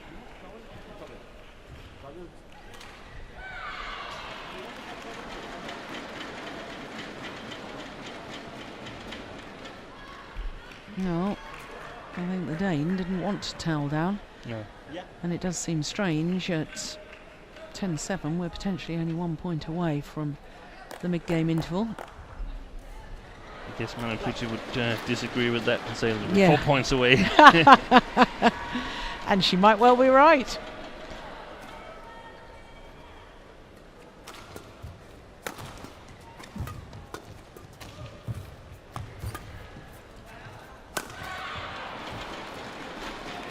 Service over. 8-10.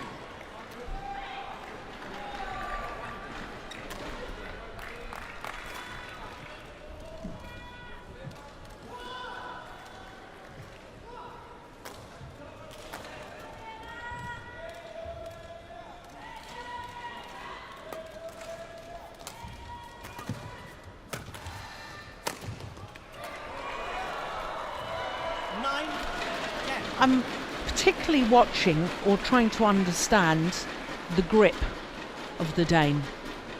Somehow there's something about, is she holding it a little tight or? I'm not sure. Yeah. A bit twisted to backhand side, but hopefully she changed it 10-all. depending on what shot she's using. Oh, there you go. There was my 4 points. There's your 4 points. You're right again, Steen. Of course, at least the break didn't harm Manaputi. No.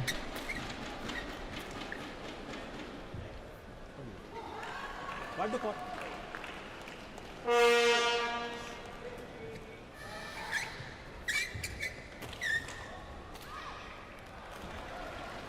Thank you.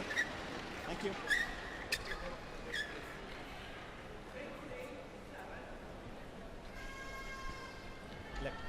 I think Indonesia is going to win this match, but potentially I have a hard time seeing the Indonesians get a lot better.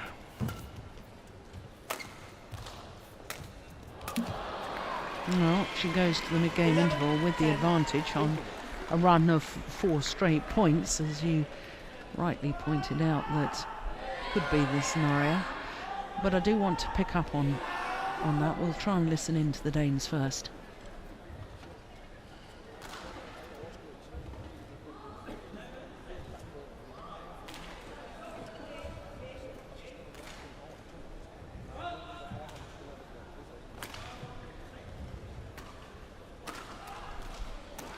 Didn't manage to catch a whole lot of it, just that she'd sort of overplay her opponent, and that means playing flat lifts from the net 2 or 3 times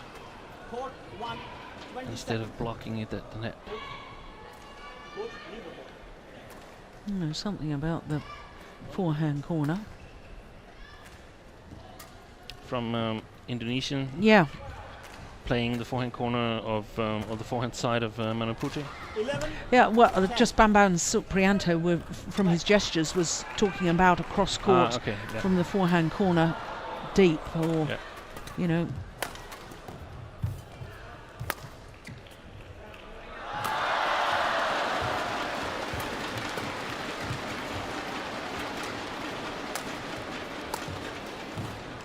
Yeah, that's a good rally.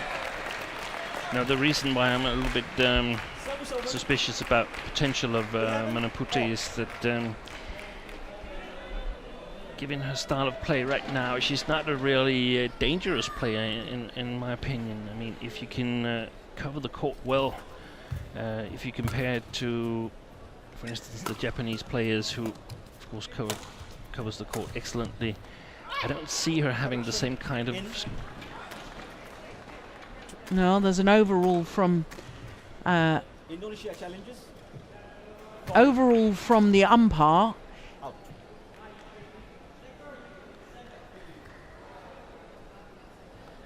But the umpire shouldn't overrule when we have a challenge court.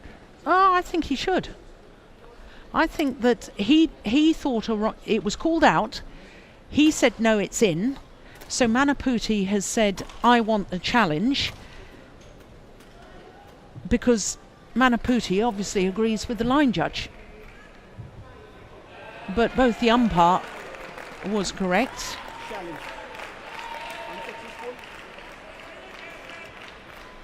Now, to me, I have to say that I've been disappointed that umpires haven't had the courage to overrule when they see a bad call. Yeah, but should the umpire overrule? Isn't it up to the player to challenge if they're unsatisfied? No, he didn't challenge. Manaputi ended up challenging because the umpire had overruled.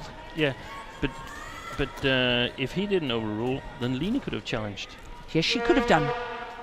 But if the umpire sees that an error has been made, and he was right that a clear error, in his judgment, had been made, then he's still allowed to overrule, and I think the umpires should do that still.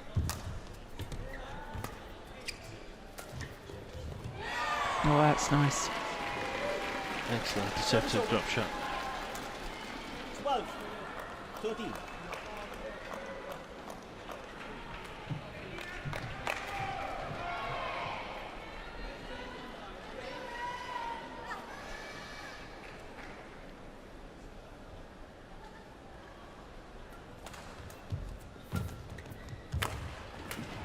That's well played. Yeah.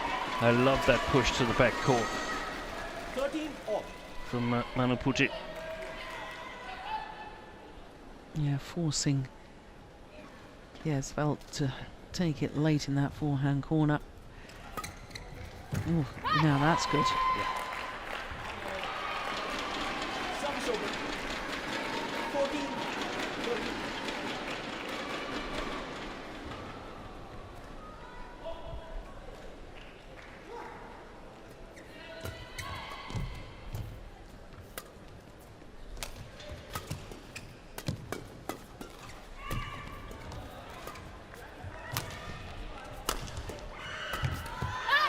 Wow, Yeah. that's well played. Very well played. 15-13.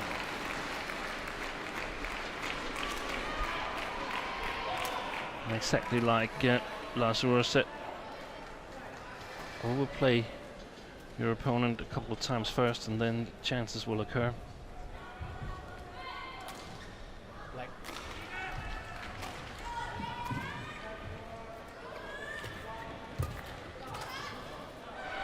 It's drifted wide. service over.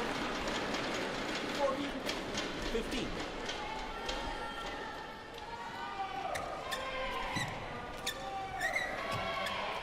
Blank. Yeah, it was the sideline in question.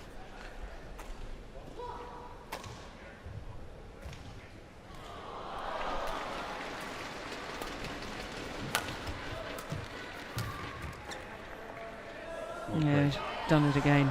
Yeah. 15 all.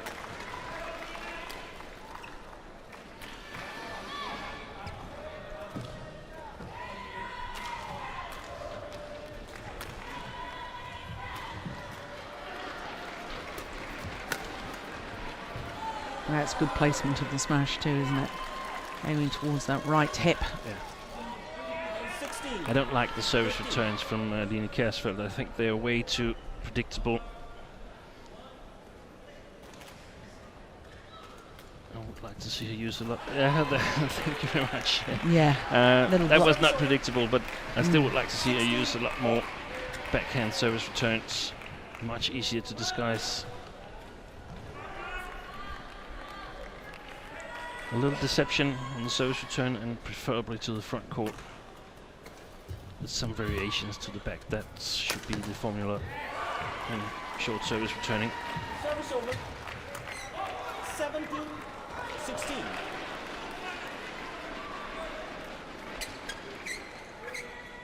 Excellent placement from Manaputi. Good marking.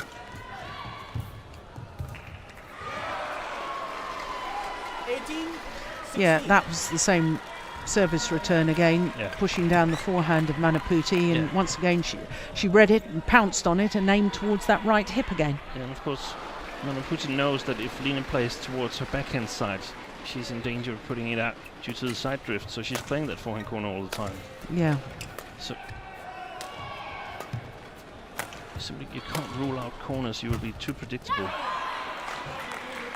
It's a good follow-up though from the Dane there. 17. And that's something that is sort of positive. We see some of these new upcoming young players really follow up after their smashes. Of course, the best one at that, Carolina Marin from Spain. Service over. 19-17. 2 points away from a second point on the board in the overall tie for Indonesia. Play.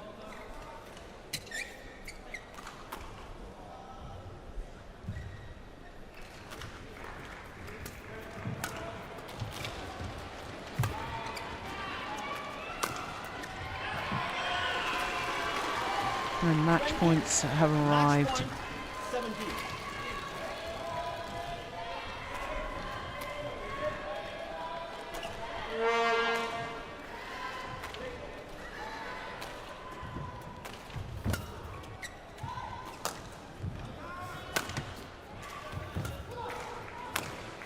Oh, That's a good shot. yeah.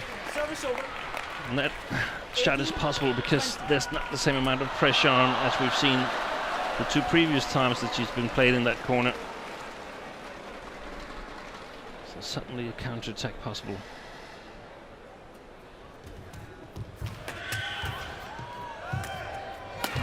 Yeah. Now, a little bit of frustration at the end of the match from Line Kjærsfeldt. Kicks the racket away in frustration because the match won by Bellatrix Manaputi. 2 straight games. Match won by Indonesia 21-15, 21-18 confirms the umpire. 37 minutes of play, and Indonesia take a 2-love lead in the overall tie.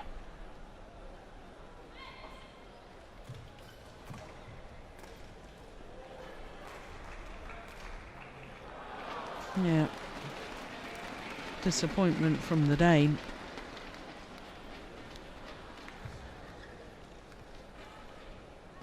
So confirmation of the score once again, 21-15, 21-18 in 37 minutes.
So confirmation after the first two matches, Indonesia lead 2-love against Denmark in this Group C decider.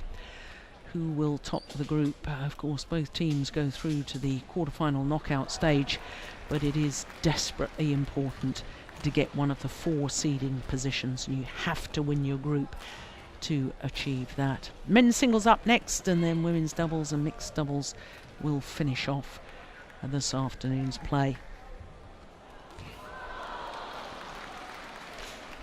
Well, as far as the other groups are concerned, I can tell you in Group A, China topped the group. They finished first. Germany second. And in Group D, Malaysia have topped the group. And Korea and India are playing at the moment on one of the adjoining courts to see who will join Malaysia from Group D in the quarter-final stage. Well, he's got a very different look about him now, has Denmark's Janor Jorgensen, the 27-year-old from Aalborg in North Jutland. His long flowing locks have disappeared and he's got a very smart looking haircut. Well, he's up against a real youngster, Firman Abdul Kolik. Left-handed youngster from Indonesia, from West Java.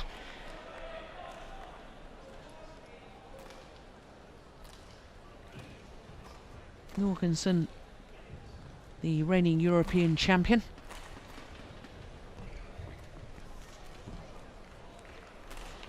Our umpire waits patiently. Zhang Pei-Hua of China. And Girish Natu, having umpired the last match, will be service judge for this men's singles. That's interesting. Janor Jorgensen choosing that far side of the court. Gosh, he does look different, doesn't he? With his new haircut.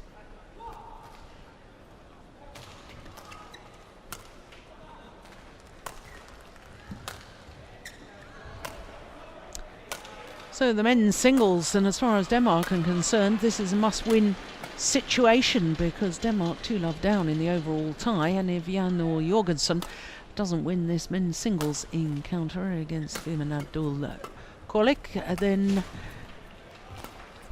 Denmark will finish second and Indonesia will be first. So the 17-year-olds from Indonesia up one place in the world ranking to a career high 71, but he is world number 1 in the junior world ranking. 4 tournaments so far this year, having won one of them, the Vietnam International Challenger event. Now, in the match against England, he was not selected. It was Jonathan Christie who was selected and lost to Rajiv Usif really very comfortably. So there is no surprise that they've tried another one of their youngsters for today's match. So Janor Jorgensen, 27, he is currently number 3 in the world ranking, as you can see, but he spent 14 weeks as world number 2. Now, he, like his opponent, wasn't selected against England, the first of Denmark's group matches and only previous group match. That was Victor Axelsen. And Victor Axelsen duly beat Rajiv Usif 12 and 18. So he's played 4 tournaments this year as Janor Jorgensen. He's been in 2 finals, winning the German Grand Prix gold, and of course reached the final of the All England Championships when he lost out in a thrilling match, 3 games against the world number 1 and world champion Chen Long.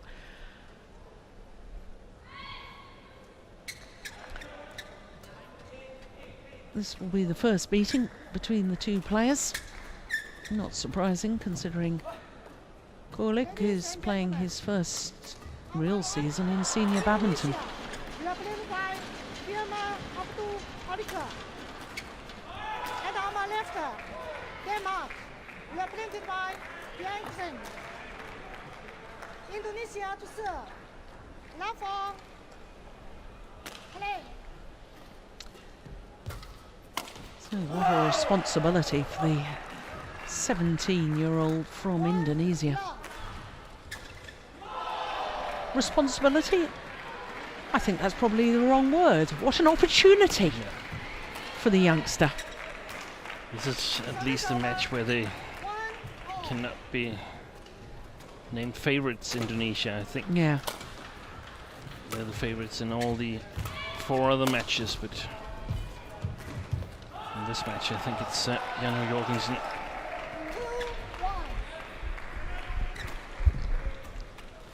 I have to confess, Steen, I have never seen this young Indonesian play No, neither previously. have I. Yeah, so I'm fascinated to see this because I've been reading about him, I've been following his results, but I've never actually got to watch him.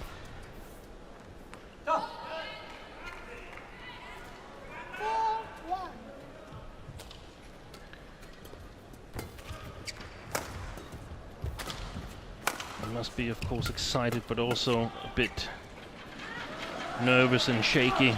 Yeah. Being 17-year-old, representing your country, and your country being Indonesia with such enormous badminton tradition. Yes, including 7 finals here at the Sudirman Cup. Of course, they were the first ever winners of the World Mixed Team Championships, dating back to when the event was first held in Jakarta in 1989, and they've reached 6 other finals as well. And you know, 2 years ago in Kuala Lumpur was the first time ever that Indonesia hadn't reached at least the semi-final stage.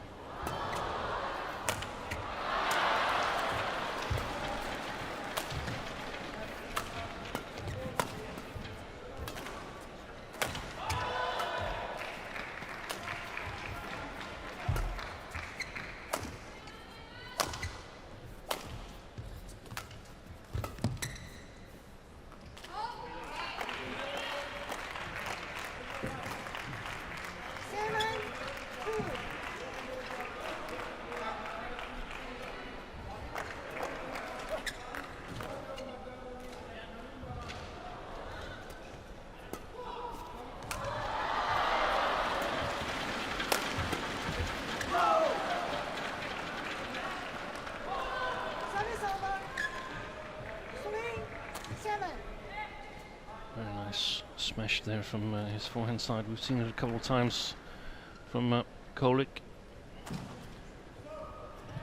Interesting to see if he's got some variation and also can play cross. He does. He's quick, isn't he? Yeah.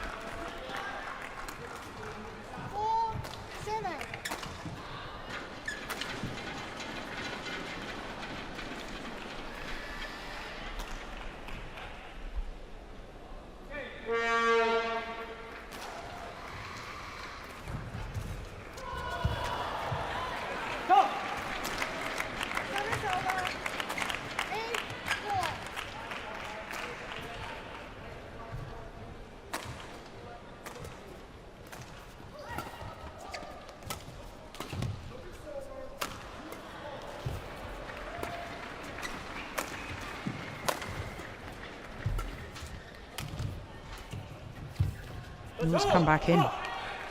Yeah. Held in by the drift. Yeah, look at that racket skill though from the Indonesian. That reverse slice, that was a wonderful example of the sort of skills he's got.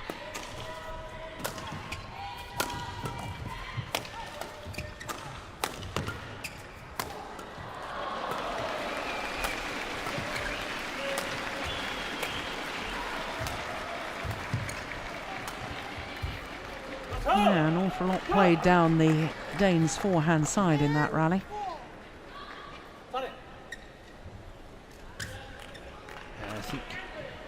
I think it's still the side drift that they're concerned about. Indonesia. Also their first appearance on the center court here. Oh, good flick serve. The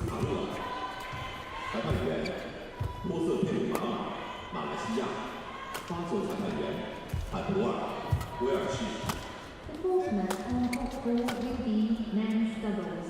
Netting champ, Sudirman, Australia, against Indonesia, Switzerland.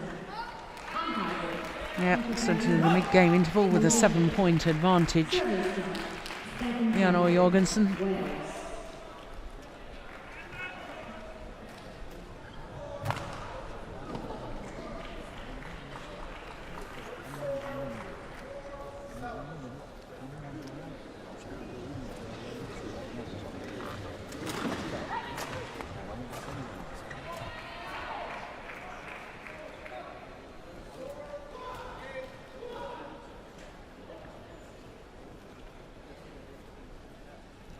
Crikey, look at that jump. Hard 1, 20 seconds. Yeah, he's an athletic player. 20 seconds. And like virtually all of the Indonesian players, he's got that lovely relaxed hitting style, great skills, good deception. Yeah.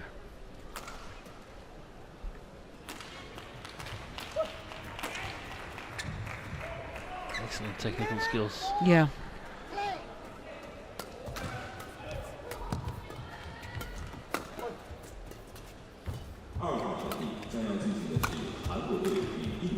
He's playing way too short, Janne Jorgensen. 由孙文虎对阵卡什亚普，裁判员郭高兴、中华台北，高手裁判员施乐德、德克。 The third match on court two will be men's singles. Song Won-ho, Korea, against Kasha, India. Umpire, Guo Bangxin, Chinese Taipei. Service judge, Trude, Germany.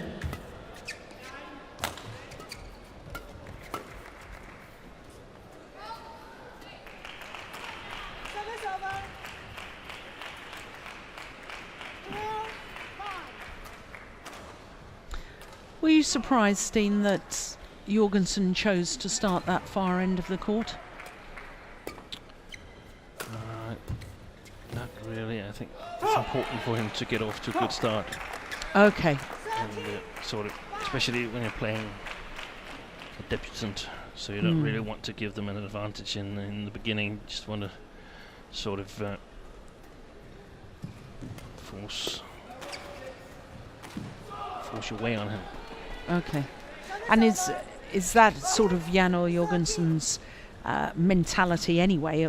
Not just specifically because he's playing against a debutante, but you know, is he the sort of player that always likes to get on top of his opponent? So what you were talking about during the earlier matches, where you said some of the Chinese players don't even seem to hardly try when there's a big difference in ends, if they have to start the worse end, and they save themselves and so on.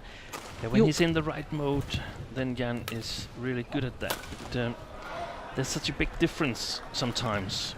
Yeah. Where he looks really disheartened and so on. And I think it's also in order not to risk going down that way. Yeah. So in the beginning, at least, feel that you can play the baseline and so on, and use all parts of the game. Service over. So 15-7. perhaps you could say that he's. I don't know if that's probably not true, but you could say the ability to distinguish between it's because of the side I'm playing like this is important if you choose to start on the bad side of the court. Yeah.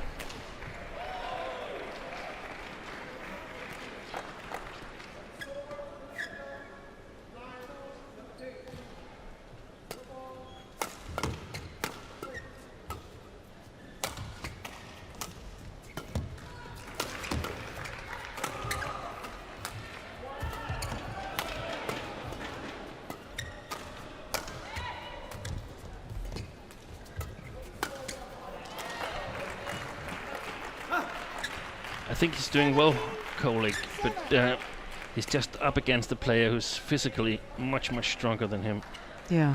and that's of course understandable when he's only, was it 17? 17. Yeah. It's really going to be interesting to follow his development over the next couple of years.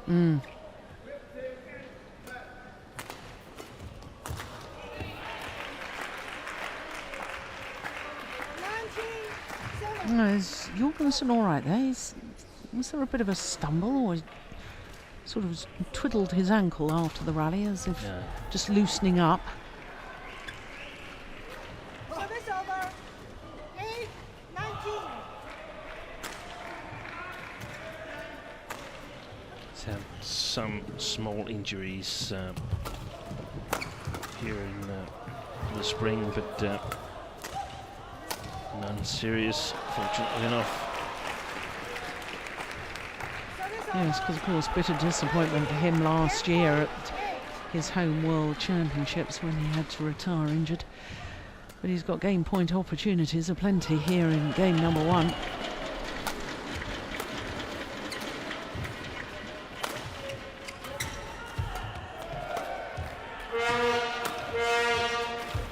Yeah, just going for angle rather than power on that smash.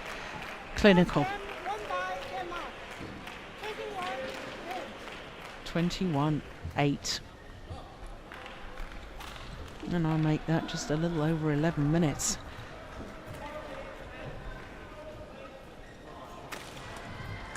Så kører du hele tiden med en utrolig kontrolleret forbane, hvor du en gang får den sat op, og der dækker du så en smash. Okay?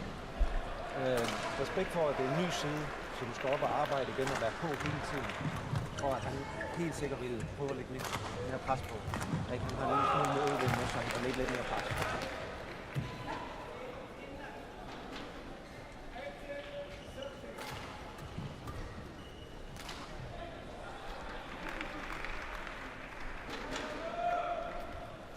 Well, Kenneth Jonassen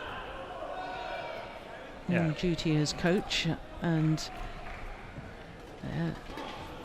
Emphasizing that it's a new side of the court, and that he has to work really hard from the beginning, because they expect that Firman Kolik will try to put more pressure on, able to punch his clear a little bit more and push his lifts.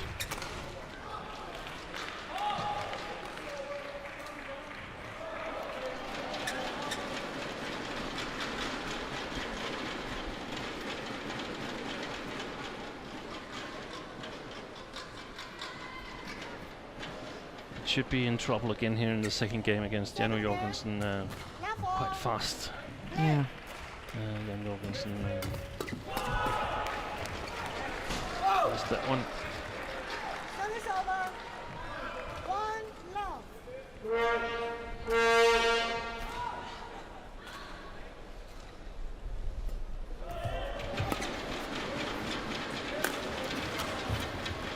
That's long. Yeah. You know, it was occurring to me, Steen, during the 2-minute timeout in between the first 2 games.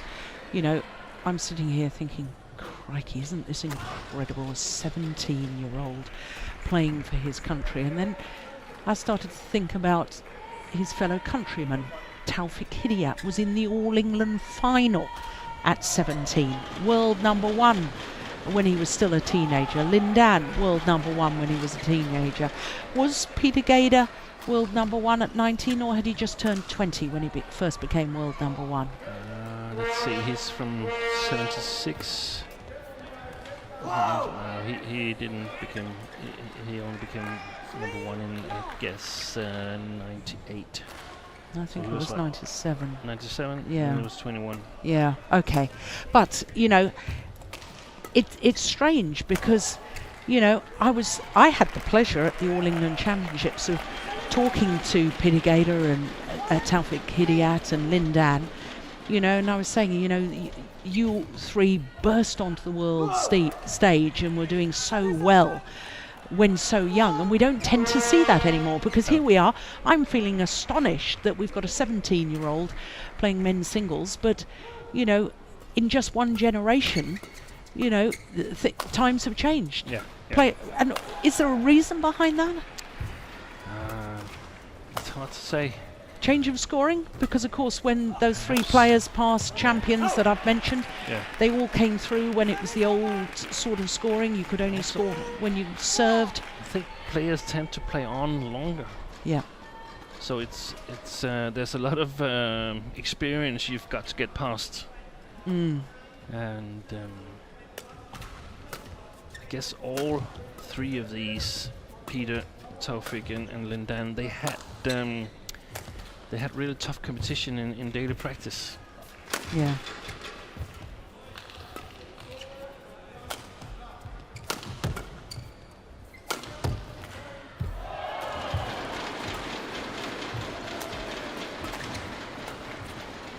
Taufik had Hammervan, Hendrevan and Malev Meineke, amongst others. Ooh, I like that reaction. Yeah. Yeah. Yes, and crikey, when you think of the list of Danish greats, one after another. Yeah. And that's an opportunity that Kolick here, he hasn't got it, because Tommy Sugiarto, Simon Santoso, Sonny Concoro, they're now independent players. Yeah. So they don't have that daily practice. No, so he's gonna walk the steps himself. Yeah. It's easier if you have someone that you can sort of drag you up to top 10, and then you can sort of pass them by. And very, very good point. But as we've seen in India, with the emergence of the men's singles players there, that's well left, just long. You know, once you do get a good group, and there is a good group of Indonesian young men's singles players, and they're all fighting against each other. We've seen it in India, that all of a sudden you've got, you know, 3 world-class men's singles players, and probably half a dozen pushing those top 3. And the thing is that when you are a group like that, then probably Kashyap is beating Shrikant once in a while in practice. Yeah. And probably HS Pranoy is beating Shrikant once in a while in practice. And now they see that, oh, Shrikant, he can actually win the Premier Super Series. Well, then I can win as well. Exactly. Because I beat him in practice. Yeah. And if you practice all by yourself, it doesn't have this kind of competition. It can be a little bit harder. It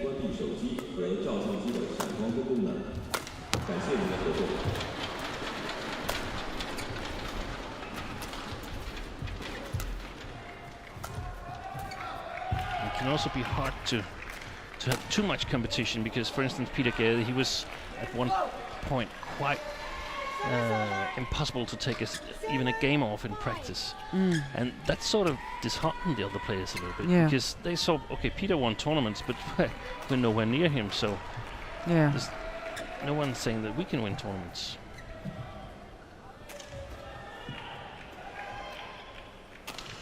I suppose the lack of sparring partners at the very elite level makes Carolina Marin's rise to world champion in the women's singles even more remarkable. But of course in women's events you can practice against up-and-coming junior men's singles players. Senior men's singles players. Senior men's singles players as well, absolutely. Yeah. So women players, we always have the advantage. I practiced against men's doubles players. Men's singles and men's doubles players don't have that luxury. You need the sparring partners.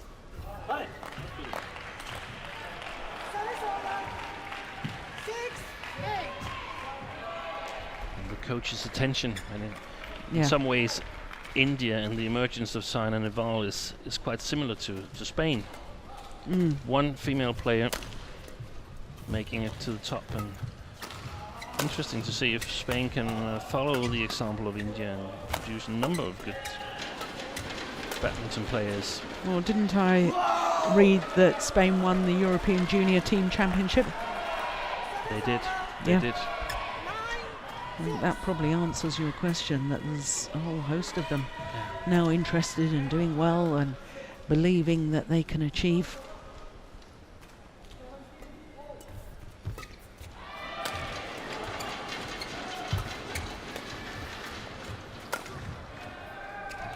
It's good judgment. A really good clear, a little bit deceptive.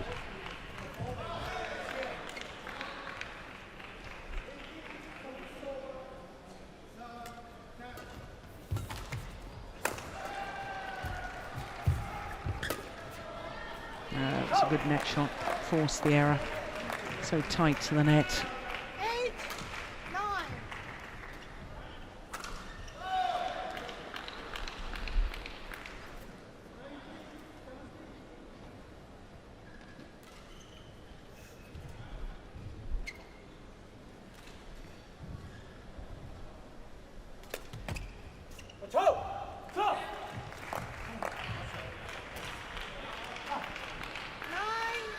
Efficient service.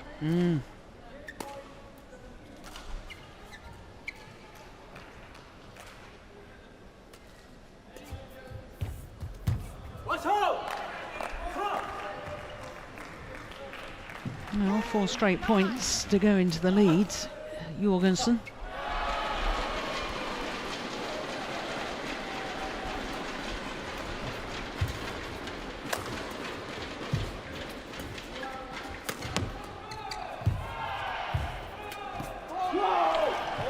That's well taken. Service over. 10 all.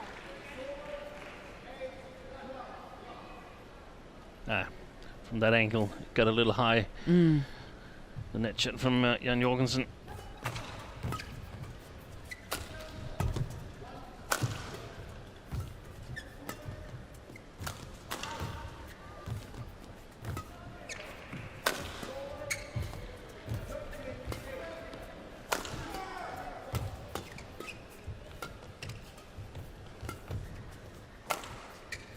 Oh, that was going out, wasn't it? Good rally.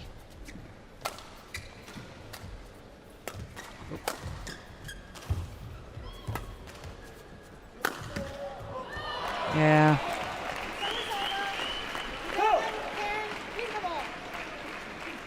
Yes, and that long look towards his left-handed opponent at the end of the rally. It was a long rally, wasn't it? 43 shots.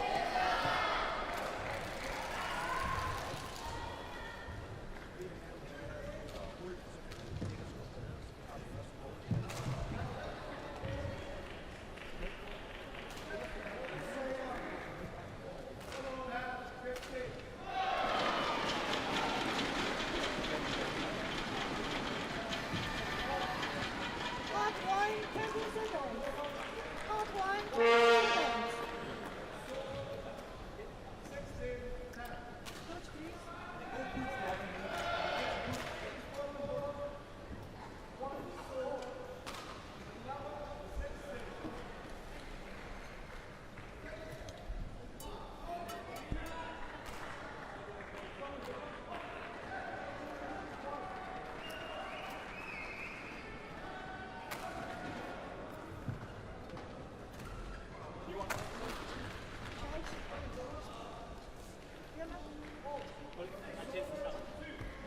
Oh, Jan Jorgensen just telling the umpire that he's taken a new racket and just wants to try out the new one.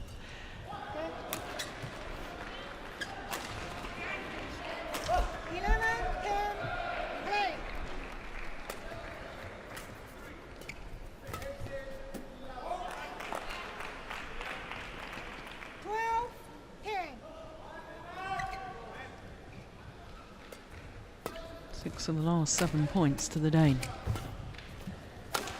Missed it. Beautiful shot. Yeah. So uncomfortable playing opponents who can actually attack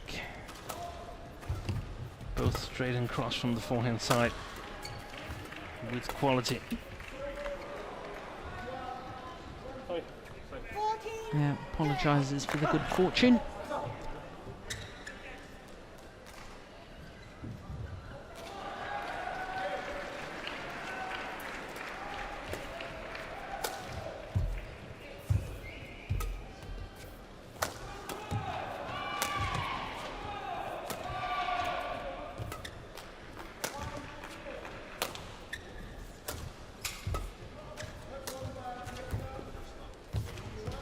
Oh, look at Good that. shot. Yeah.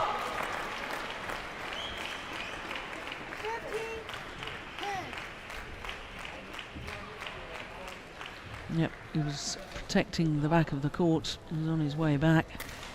And this is one of the situations where the lack of physical strength is visible. Yep. Simply not enough power to break the movement and get back to that net shot. 10 of the last 11 points now. He was 6-9 down, Jorgensen.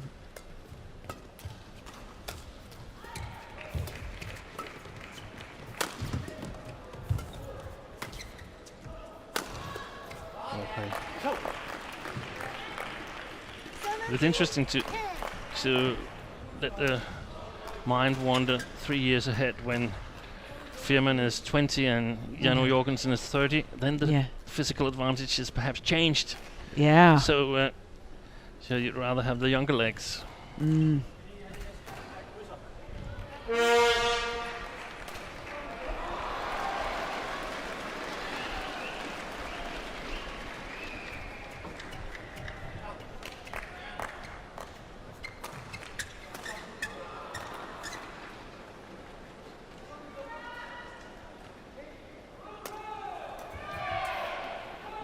Oh, this is astonishing, isn't it? And I suppose in this run, it's the experience, it's... What is it? It's a little bit like what we saw in the men's doubles. That suddenly the experienced player, the experienced side, takes a number of points in a row. Yeah. Where it takes a bit of a time for the more inexperienced part to figure out, hey, what's actually going on here? How should I react to what's happening right now? Oh, what can that's I do? cool. 20 match point. 14 of the last 15 points.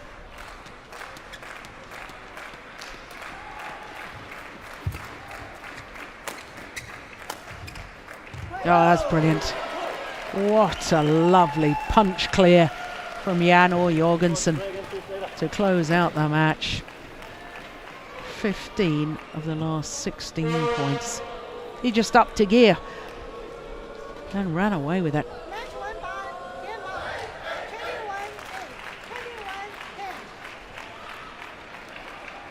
Yeah, there's the lack of strength in the legs that you've just been talking about. Yeah. Well, that will come.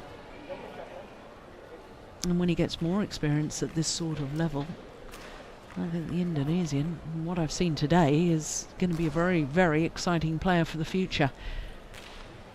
I think also that's why Jan sort of upped it a gear in the second. He wanted to send a message, hey, you're not close to me yet. Yeah.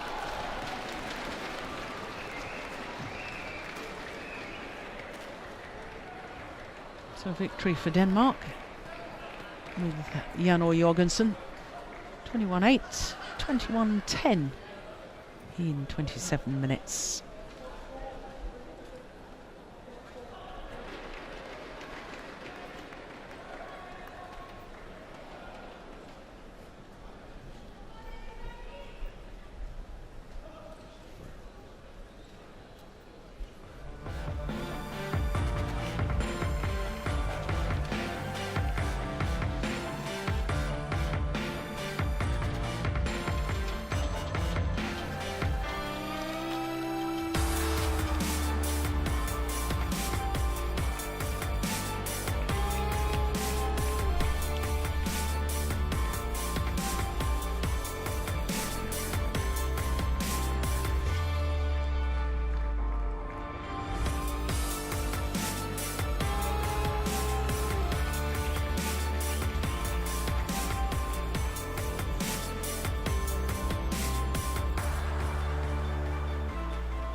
So Denmark have got a point on the board against the former champions Indonesia. And in singles, well, Jan Jorgensen was very much the favourite against the 17-year-old, but I wasn't expecting him to finish it off like that, really just upping his pace. 15 of the last 16 points to the Dane. Women's doubles is next, and a pair from Denmark that I don't think have ever played together before. They're up against the Asian Games gold medalists, Gracia Polly and Krishinda Maswari. Then, of course, we finish with mixed doubles as well. So as far as the Danes are concerned, Maiken Frogor and Maria Helsbøl up against the Indonesians.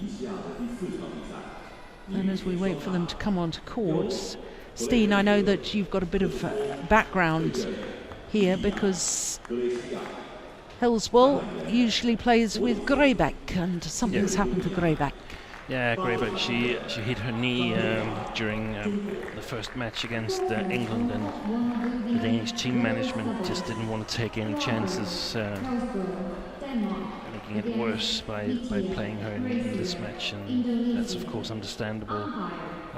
There's a slim chance the Danes are going to win this ladies doubles, and also a good opportunity when you have selected quite a young and inexperienced team to give Maiken Frogor some championship experience.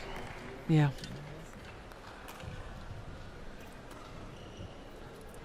We also could see that they more or less settled in that they weren't going to beat Indonesia in this team match. Your choice? Yeah, serve.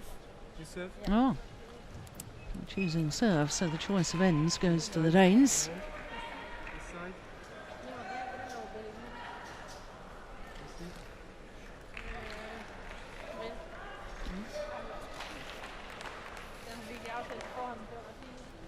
Jean-Philippe Bourget, our umpire, just getting the formalities out of the way. Toss of the coin.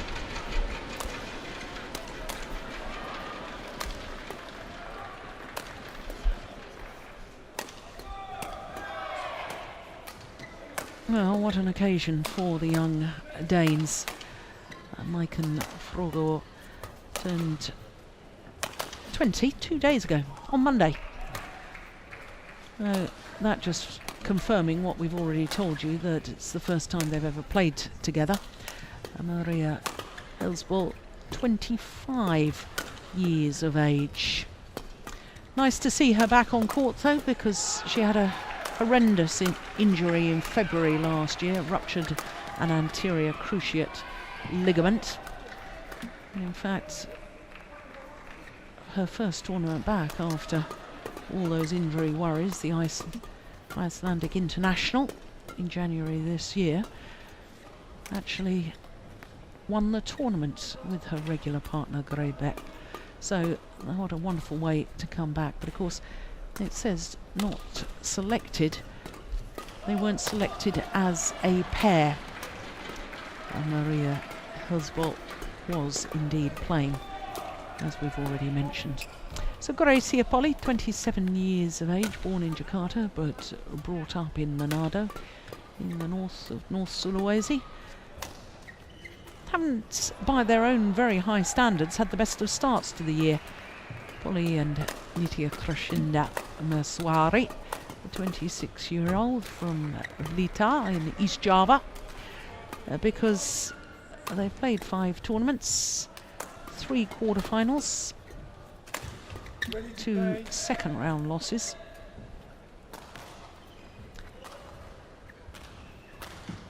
And when you've won the Asian Games gold medal, well, there's confirmation that the Indonesians did play against England, and sadly Lauren Smith, who was trying to recover from injuries. They knew she had a bit of an injury problem playing with Heather Olver after the first game, felt that the injury troubles were getting too much and therefore they retired injured. And of course that was the 4th match, which gave Indonesia, when playing against England, their 3rd match within the tie.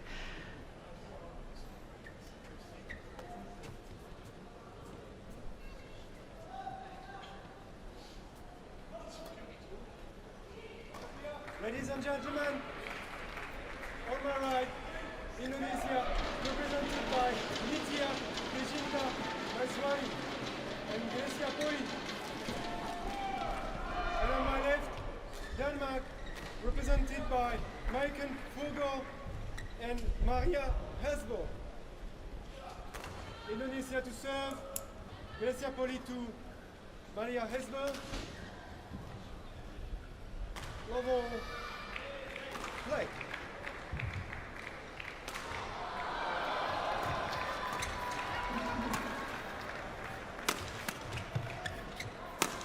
That's a powerful smash from Maswari.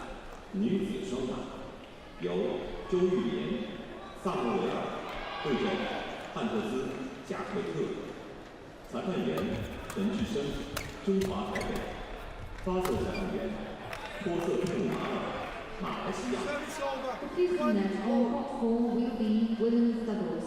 Chu Smurber, Australia, against Hans Jackie, Switzerland. Umpire Chen Zhicheng, Chinese Taipei. Service judge Katarina, Malaysia.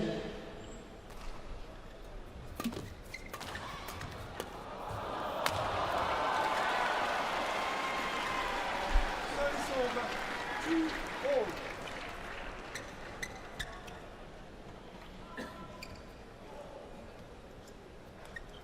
Please.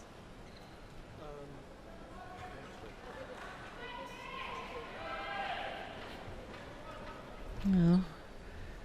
Just pointing out that she wasn't flicking the perspiration away, she was just wiping it on her shirt. Service over, 3-2.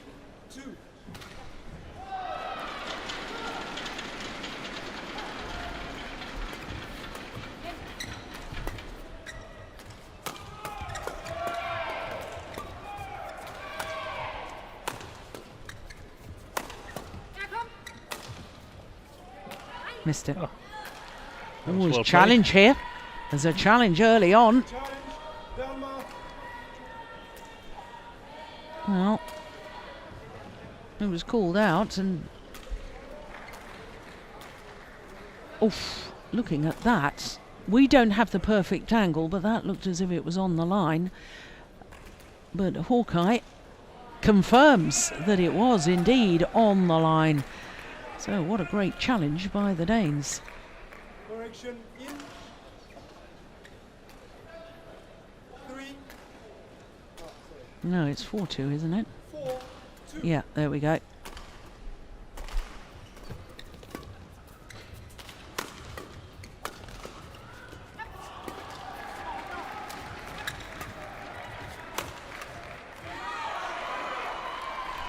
A bit too short-lived there, and Service over, it becomes 3-4. really hard to defend. Play. Of course, the Indonesians heavy favorites in this match, but always hard to play against young pair, young scratch pair, because they'll fight that extra mile for each other. Yeah. Know that they're not really used to each other's playing styles, so they have to make up for it.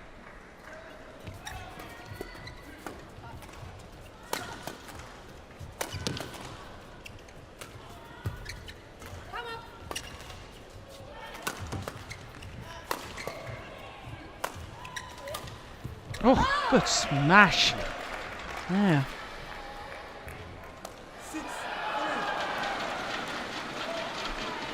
Very nice defense from Michael Forger. Yeah, as the rally was in progress, I thought I like that defence. It's not Very too short, very short short movement. Yeah. She was originally selected to the team together with Camilla Rytter-Juhl and Christina Pedersen. The only ladies doubles player that was originally selected of the ones that are here. Selected more as a learning tournament for her, Yeah. but we can see why. Yeah. Some potential in the young Dane.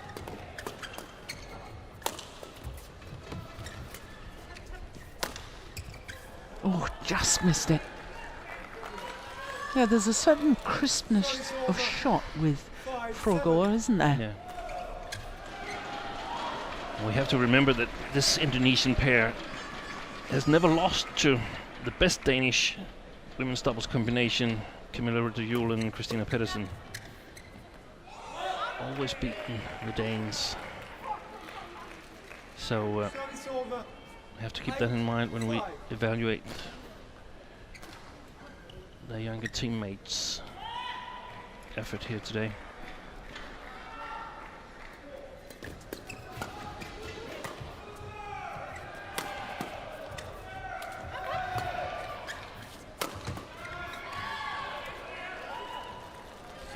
That is an astonishing statistic, actually, to me, Steen. Yeah. I suppose, when I think about it, this Indonesian pair, very, very often in their matches, I think they're too content to defend. And I can see in my mind that the top Danish pair of Rytter-Juhl and Pedersen would get frustrated by the shuttle just coming back the whole time. And that's possibly why that astonishing statistic pushed it wide.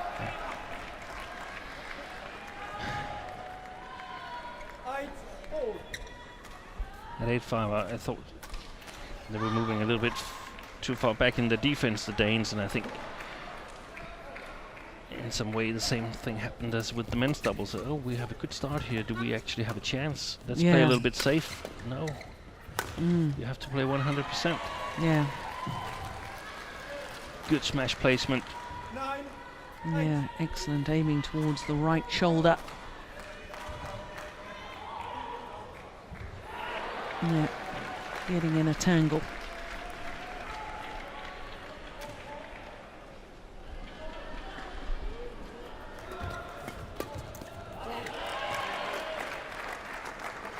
Very nice coverage there from Maria Helsbo. I have a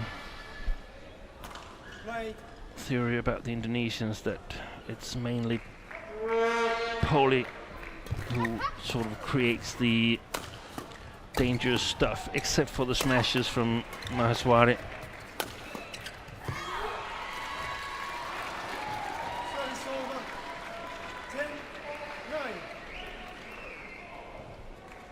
So, if I were the Danes, I would try to play more creative shots downwards towards Maheswari, challenge her at the net. I'll work Poli at the back court. Not so dangerous in the attack as Maheswari. Quite a powerful smash.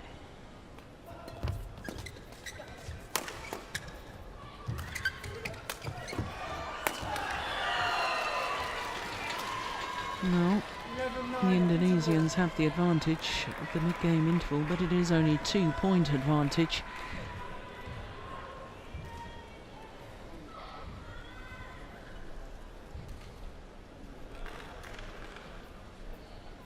Coach Eng Hian, Olympic bronze medalist in Athens in 2004 with Flandre Limpele.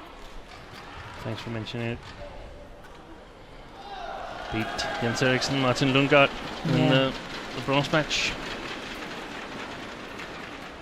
Court 1, 20 seconds. Court 1, 20 seconds. And you were head coach at the time? Even though they had a fantastic coach at that time. They did have a fantastic coach at the time. And he played absolutely fantastic in that match. Yeah. His partner Flandre was quite badly injured in his shoulder, but it was impossible to get it past in here.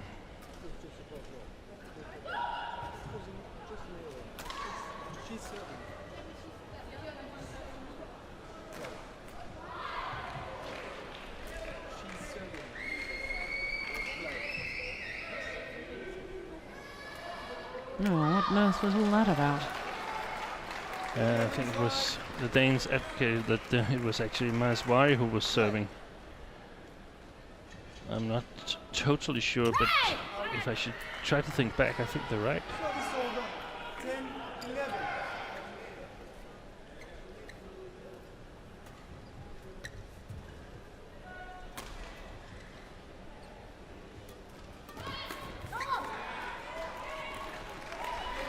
Service over. 12, 10.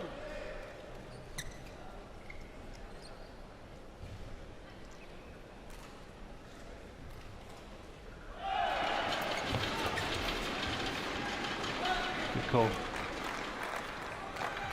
Service over. 11, 12.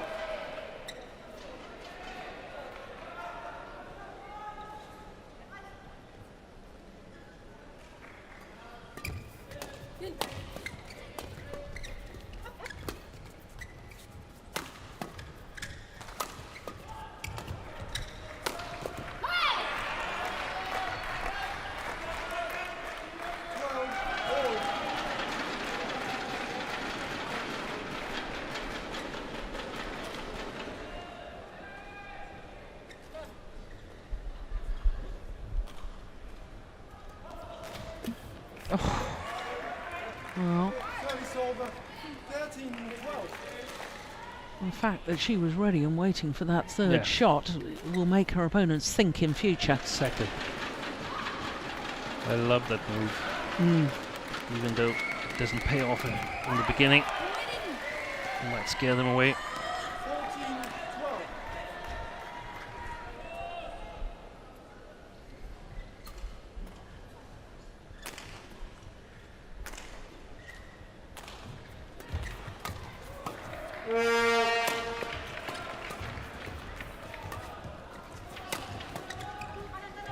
Good defence. Yeah. Well played. Good rally. 13, 14.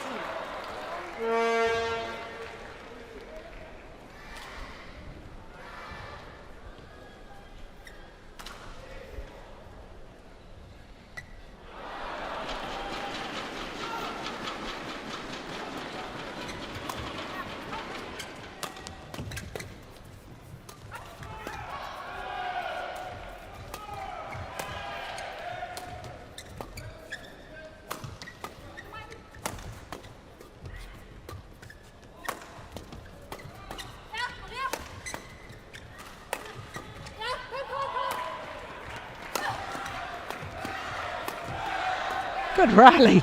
Oh my goodness. Oh, what a pity. Service over. Excellent defense from Mahaswari and Polly.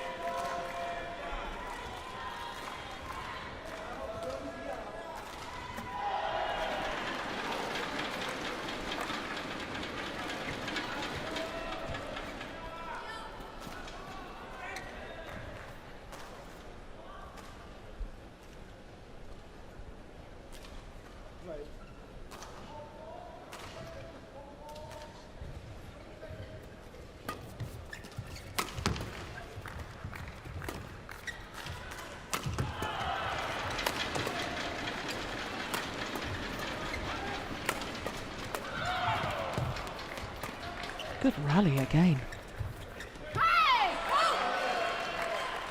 Yeah, creative angle there. Yeah, and again, the mistake from the Indonesians came from Maheswari from below the tape.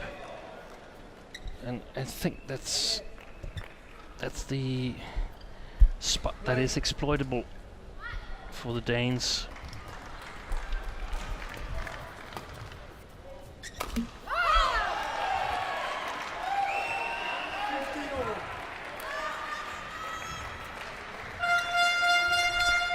Well, perhaps this is a women's doubles combination that Denmark should think about for the future.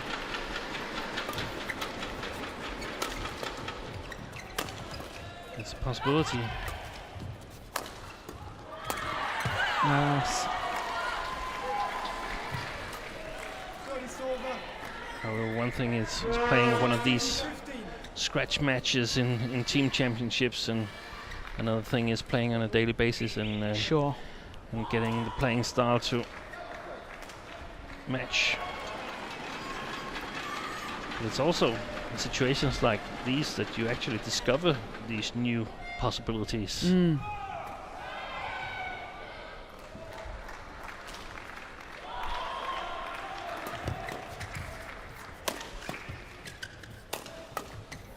Oh, that's good defence.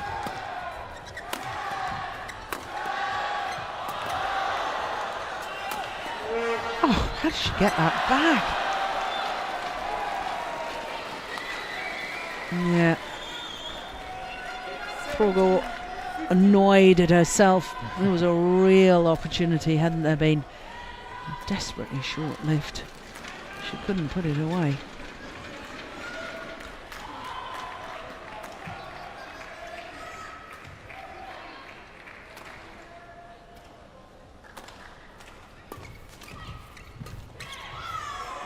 It's gone wide. Yeah.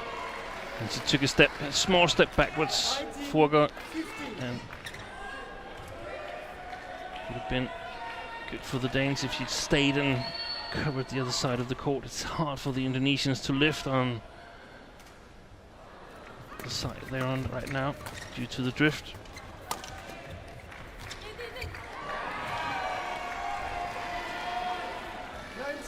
They're pulling away again. Yeah. The more experienced pair.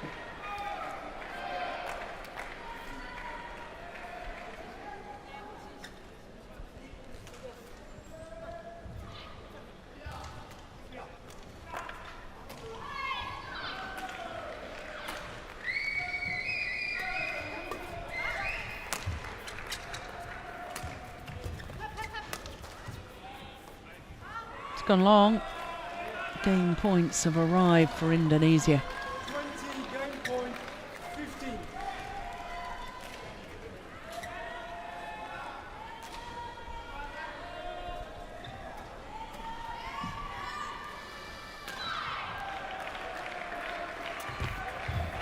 Oh, what a good return of serve. Yeah, she's a talented individual, isn't she? Frogor.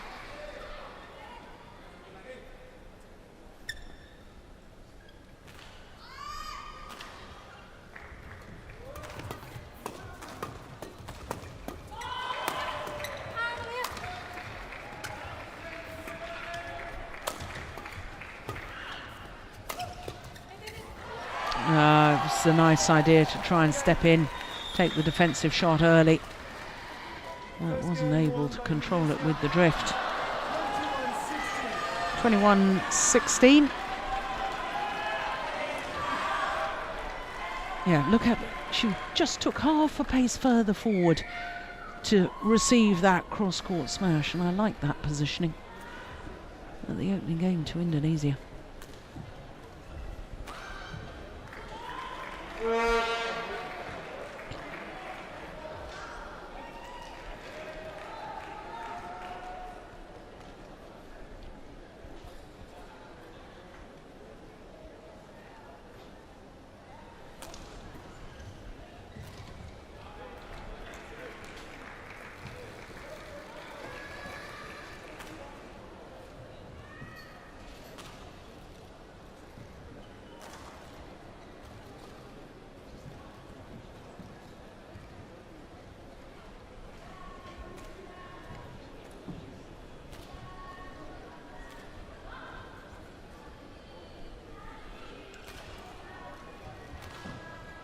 Kenneth Jonassen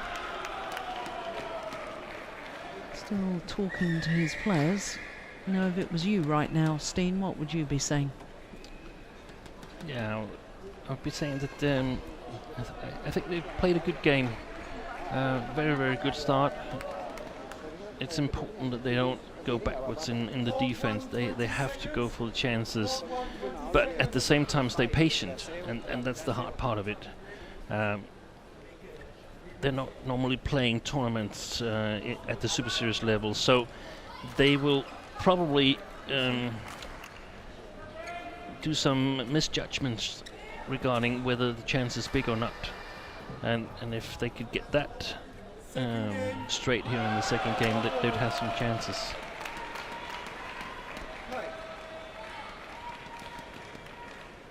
And then, of course, what we discussed regarding who's the more creative Indonesian player.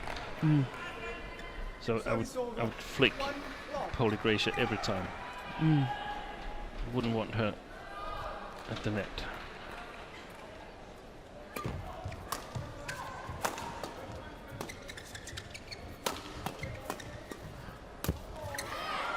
That was one of the situations where in lower tier tournaments that's a big chance. Here it's a big chance of making a mistake.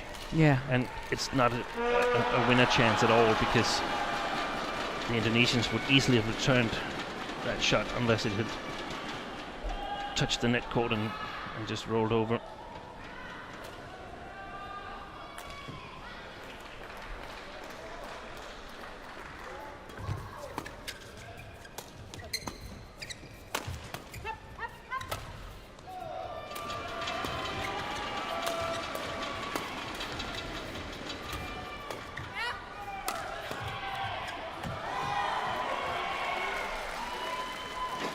It's so important for the Danes to judge these flat game attacking situations right, because a lot of times they sort of create the opponent's points for them because they make themselves vulnerable for counter attack and easy points.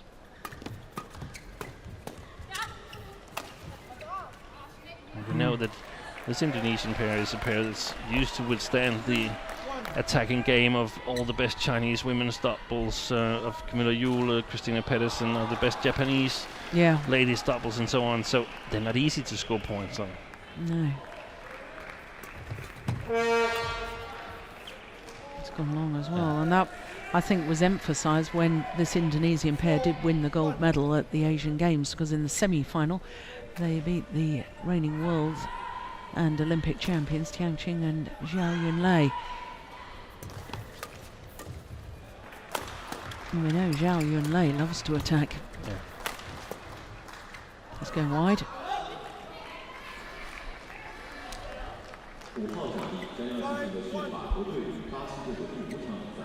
Yeah, this is where the inexperienced as a pair of the Danes, you know, more difficult end to play. For a couple of errors early on in the game. And also the Indonesians, of course, they haven't played this pair before, obviously, because no one has, and so they didn't really know what to expect. And so you use perhaps the first part of first game to sort of gauge what are we up against, and okay, we adjust our plan a little bit, and now we've got it covered.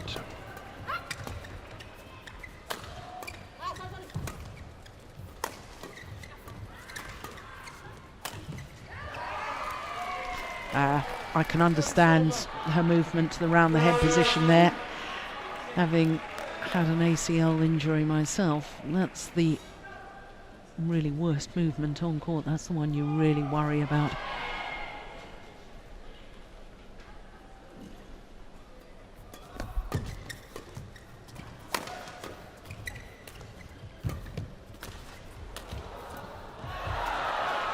What a super net shot. Service over. 3-6.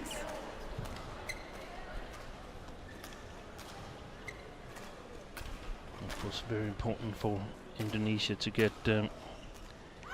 this pair started well in the tournament, because if they're going to challenge for the title, they need Polly and Maheswari to create some upsets in the knockout stage. Yeah. Can't rely on their singles to deliver a point against the very best nations like China, Japan and Korea, so more or less forced to win 3 doubles. Service over. 4-7.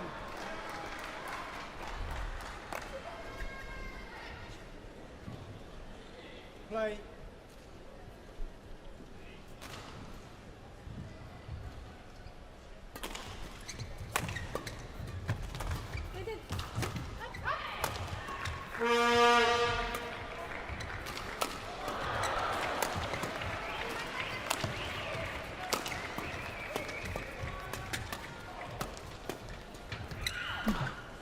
Good rally.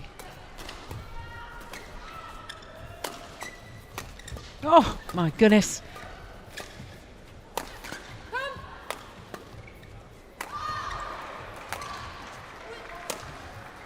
Overdone it. I love the clear to Polly, but the last shot was a bit too risky. And we just have to acknowledge that the Indonesian defense is really, really solid. Yeah. But do you agree with me, sometimes when we see the Indonesians playing, you know, the top 10 pairs that you're mentioning that they'd have to beat in the rest of this tournament if Indonesia want a chance of winning the trophy, that they're a little too defensive? Yeah.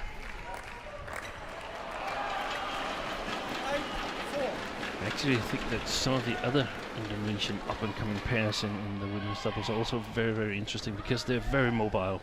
Yeah. And keep changing positions.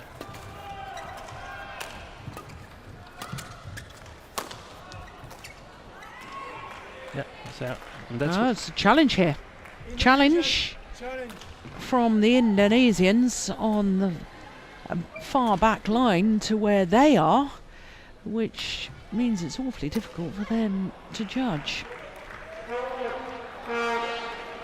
They think that the drift has perhaps held it up enough. Oh my goodness, that is close. I'd say it's out, but it's one of the situations where I think a challenge is okay. Steen, you're spot on. If you play the opponent's baseline with pace downwards direction, I think it would be okay to take a challenge. But we've seen some challenges where the shuttle is slowly dropping towards the baseline, and I mean, that should be a very ill-willed line judge who doesn't get that correct. Yeah.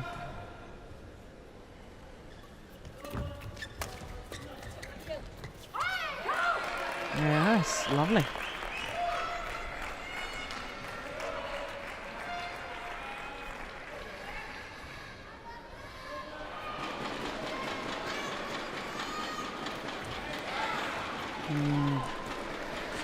It's a pity.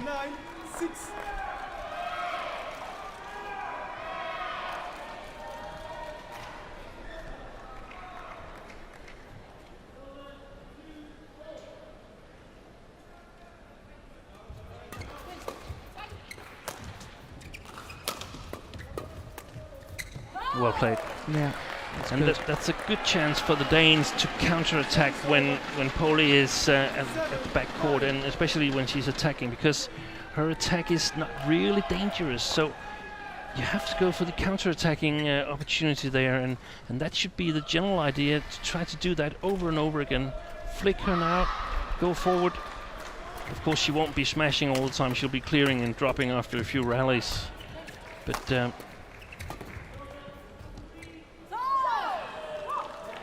still pulled in.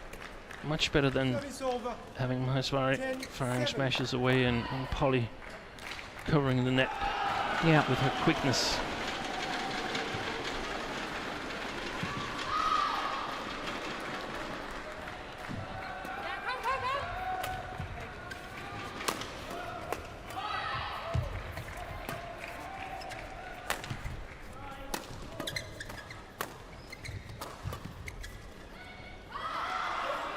It's gone long, and therefore a 4-point advantage at the mid-game interval. Well, the advantage not with the Danes, with the Indonesians.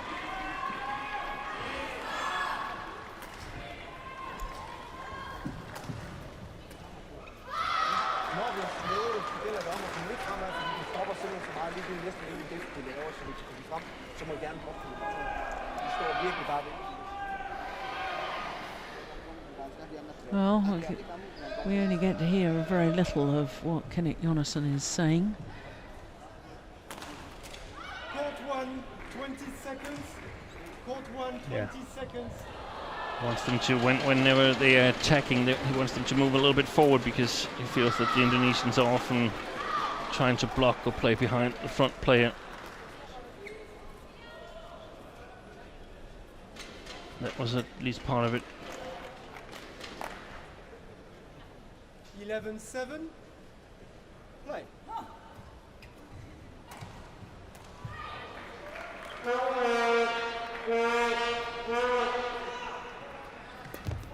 Oh my goodness. Yeah. Annoyed at herself. 12-7. Some people may be wondering, Steen, why the other women's doubles pair of Oropka and Crusoe are not here, but my understanding is they've quit playing. Have they retired from playing? Yeah, they've retired from the national team. Yeah. 8-12.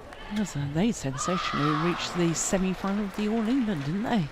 And I think that remains their best result so far. Yeah. Service fault called. Service fault called, struck above the waist.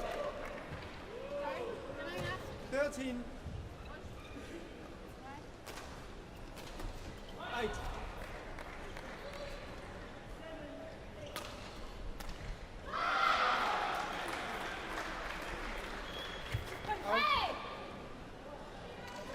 Service over.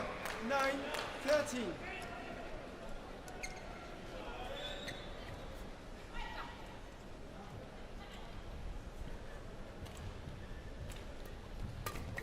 Oh, what a return.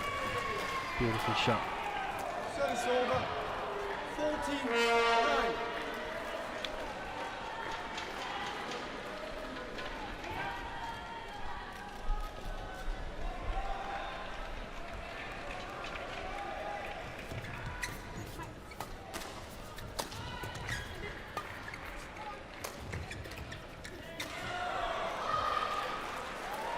Yeah, well, that was a lovely touch.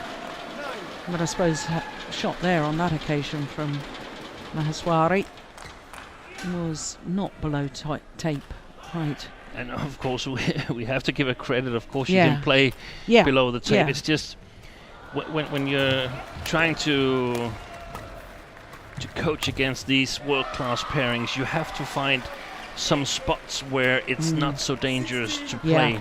Yeah. And I like if, that. if you can't find those spots, then you're going to lose. Yeah. If you can't utilize them and sort of exploit the weaknesses, there's a big chance you're going to lose anyway.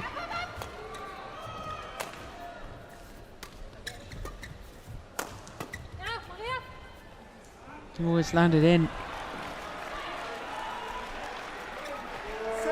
17. Indonesians really stamping their authority on this match now.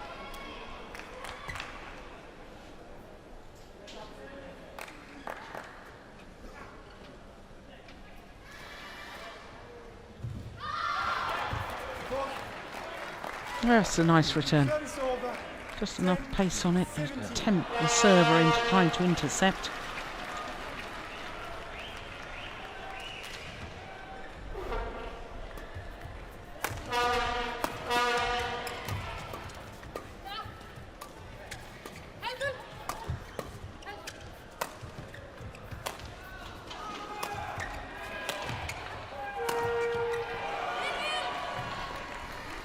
over. Slightly off balance as she tried to play that.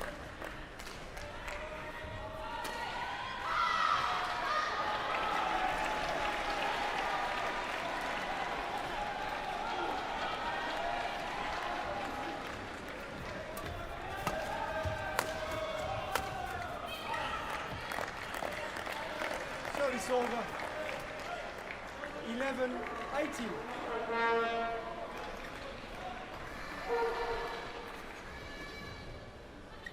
Seems like we're about to get the seedings decided. Yes, now you're the one who's done all the calculations and working it out. So Indonesia, if we assume they win this women's doubles and therefore top the group because they will have won 3 matches, now where will they be seeded? They will be seeded as number 3. Okay. Malaysia as number 4 and China and Japan 1 and 2.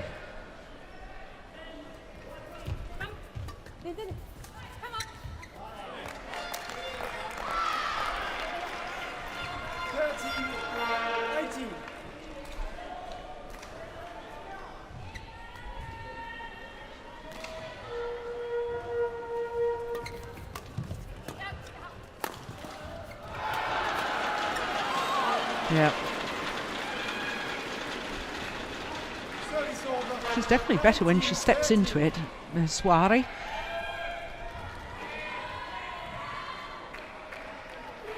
And she's covering exactly that shot over her left shoulder, covering it with her forehand.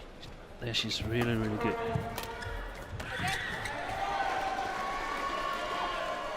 So, match points. Match point 30.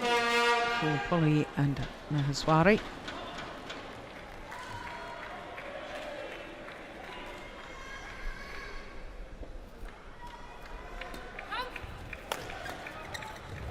Yeah. 21-16, 21-13. The victory for Indonesia in the women's doubles.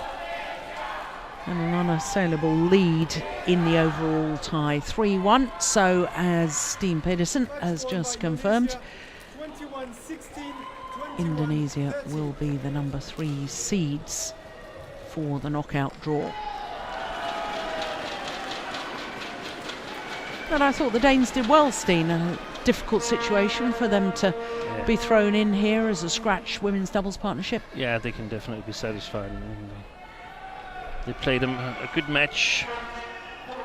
They were not close to winning, but no one could expect that. Actually, it would probably be the match where Indonesia were the biggest favorites in. So, but got some valuable experience, and these 2 girls can also be satisfied, securing the group victory. A confirmation of the scoreline: 21-16, 21-13 in 36 minutes of play.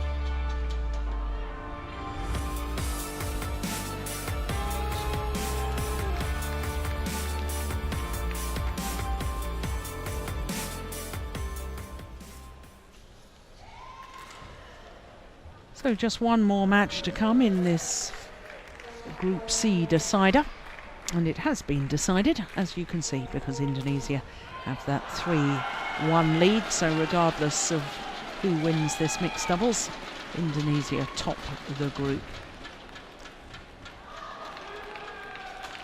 Well, the missing star players from Denmark means that Mads Culling has a new partner for this event.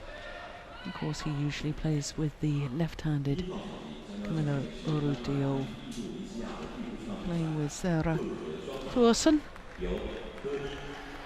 And they're up against Praveen Jordan and Debbie Susanto of Indonesia, led out by the Indonesians.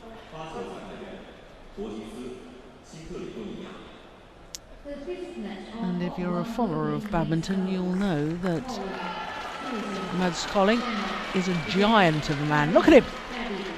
Goodness me. 2 meters and 5 centimeters. And I make that just a fraction under 6'9". Is that right? I have no idea about He's tall. about the foot and inches system. Yeah, sorry. But 205, that's tall, yeah, that's Yeah. right.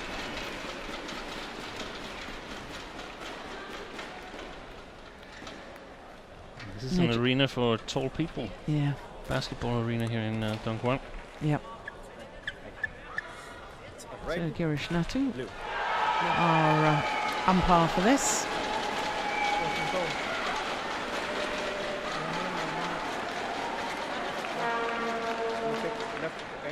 Okay. Who will receive? Well, I had to have a discussion about what choice they were going to make. I'm surprised that that wasn't decided between the two players before they went on to court, but there you go.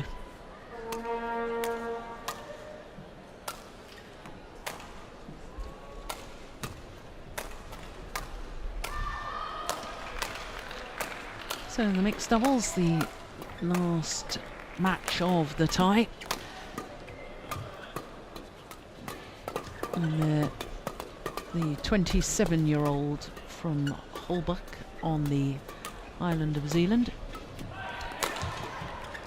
3 European Championship silver medals to his name. 2 in mixed doubles, 1 with Julie Howland and 1 with Camilla Ruta-Yule.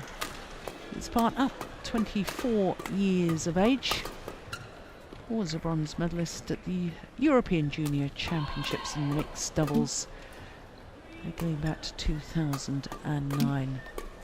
Normally plays mixed doubles with Nicholas Knorr, and there you can see for the first match against England, they weren't, weren't selected. They were selected, weren't they? Yeah. And they lost to Chris and Gabby Adcock, the married couple, 18 and 18. Yeah, that just threw me. They were selected. So to Debbie Susanto, 26 years of age, from Palembang in South Sumatra. 13 and 7 translates into 1 final from 7 tournaments. They reached the final of the Malaysian Grand Prix Gold, where they lost out to Joachim Fischer-Nielsen and Christina Peterson. Praveen Jordan, 22. And he, I can tell you, is a powerful athlete. They're actually down 1 place in the world ranking this week to that number 10 on their highest ever ranking of 9. The fourth match on court 2 will be women's doubles. They're a pair that only formed their partnership at the beginning of last year. And of course that is correct, because against England, Indonesia fielded Tontoy Ahmad and Liliana Nasia, and they lost to Chris and Gabby Adcock in 2 straight games. The tie was decided by then, which may have influenced the performance of the former world mixed doubles champions from Indonesia, but even so, perhaps the selection today in selecting Praveen Jordan and Debbie Susanto, a bit of a wake-up call to their higher rated compatriots. Yeah, and perhaps also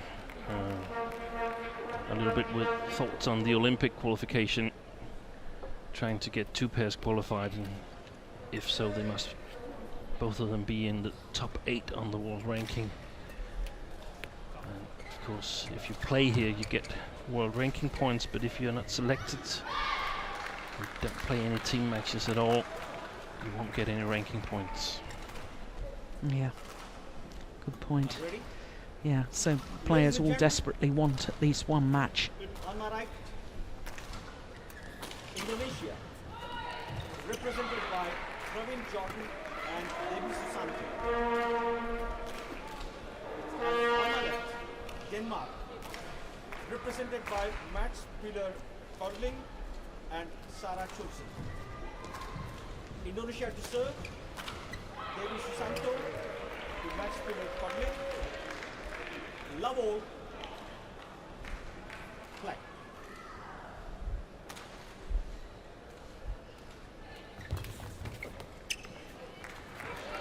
Well, net called on the return of serve, very first point. 1 love.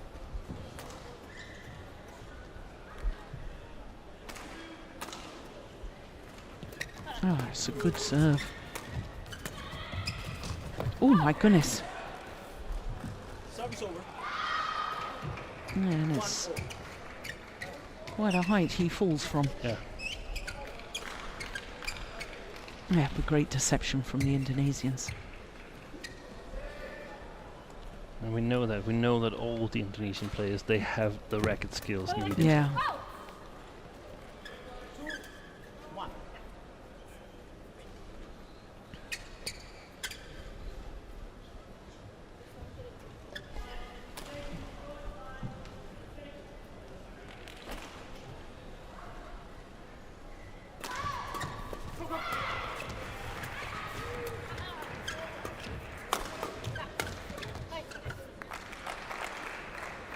Service over. 2 all.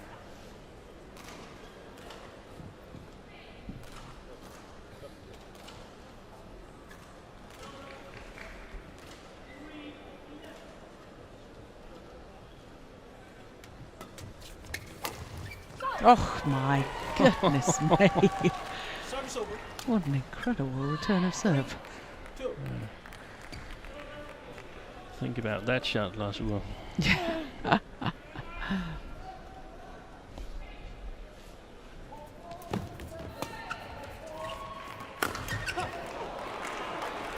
That's very often is the case in the mixed doubles. It's going to be a battle for the attack.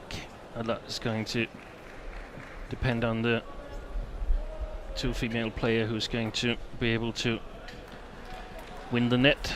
Mm.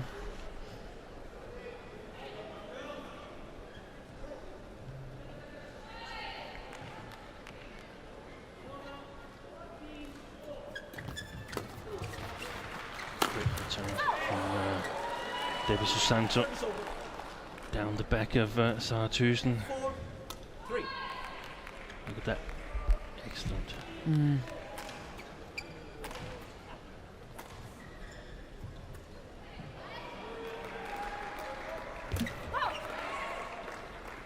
Five, 3.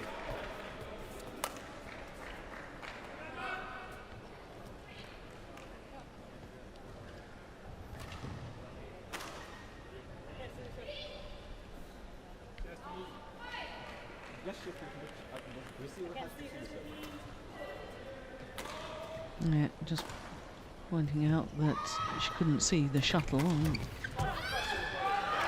Therefore, Debbie Susanto having to move her 5. position.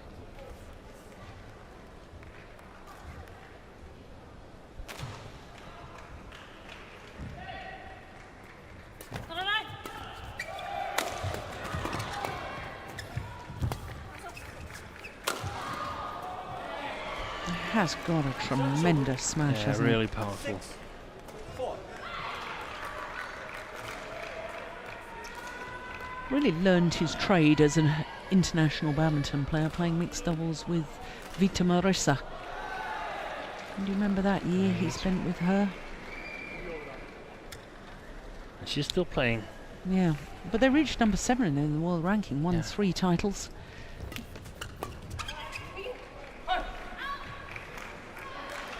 Service over. 5 6.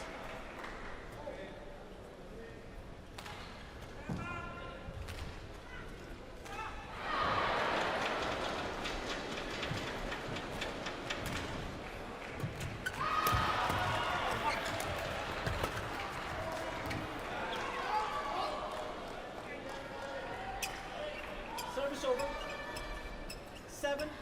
7-5. Semi-finalists at the All England Championships earlier this year. Indonesian pair, having beaten in the very first round the number 3 seeds Xu Chen and Ma Jin. 8-5. That was probably one of the shocks of the first round, wasn't it?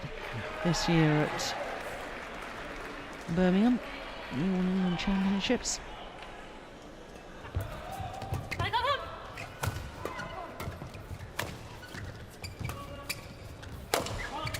Oh, it's gone too long. Of course, it's interesting with the Indonesian sort of revamp after the Olympics in 2012. They got immediate success with 2 World Championship gold medals in Guangzhou, and that was sort of the old players that they sort of revived.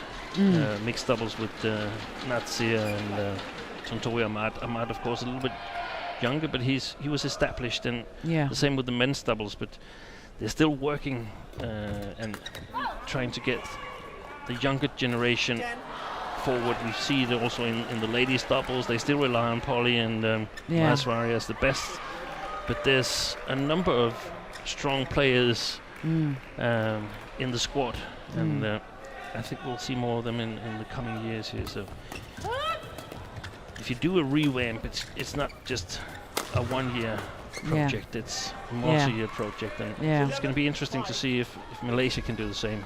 Yeah. Well, it's a run of 5 straight points to go to the mid-game interval with a 6-point advantage.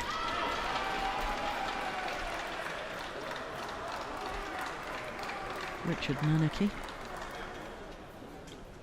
It's very distinct that one coach to one player. And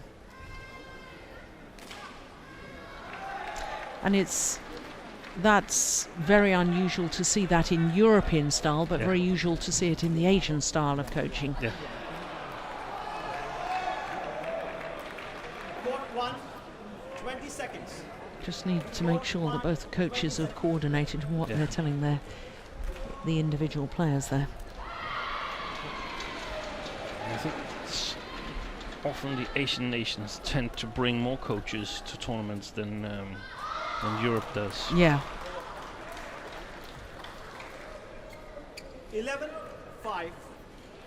Play.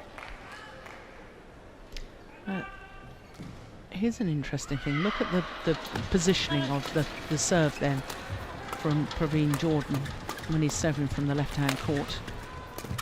Because of where Debbie Susanto is serving, he can't possibly serve out wide. No. He can only serve to the tee. Yeah. That's a lovely kill, isn't it, from Susanto? It's important knowledge for the opponent. Yeah.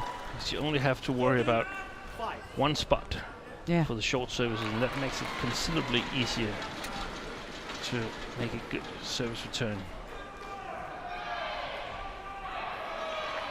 We weren't able to see it.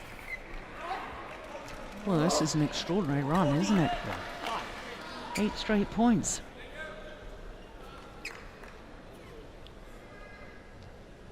Yeah, and the tension of the whole team tie has sort of vanished with the 3-1 lead for Indonesia, and 6-14.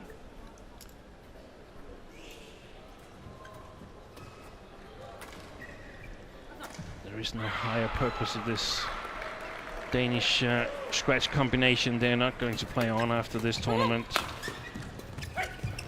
Mads Colling is going to continue his men's doubles with Mads Conrad, and probably and hopefully Mads Colling is going to continue with Camilo Rutjul. Yeah. At least they're entered into both Australian Open and Indonesia Premier Super Series.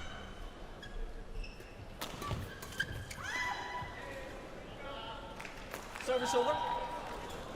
15-7. There is a purpose, though, for the Sudirman Cup campaign, because the more these two Danish players can get used to playing with each other, for the quarter-final. No, we don't know whether they'll be playing the quarter-final tomorrow or whether they'll be playing Friday afternoon's quarter-final.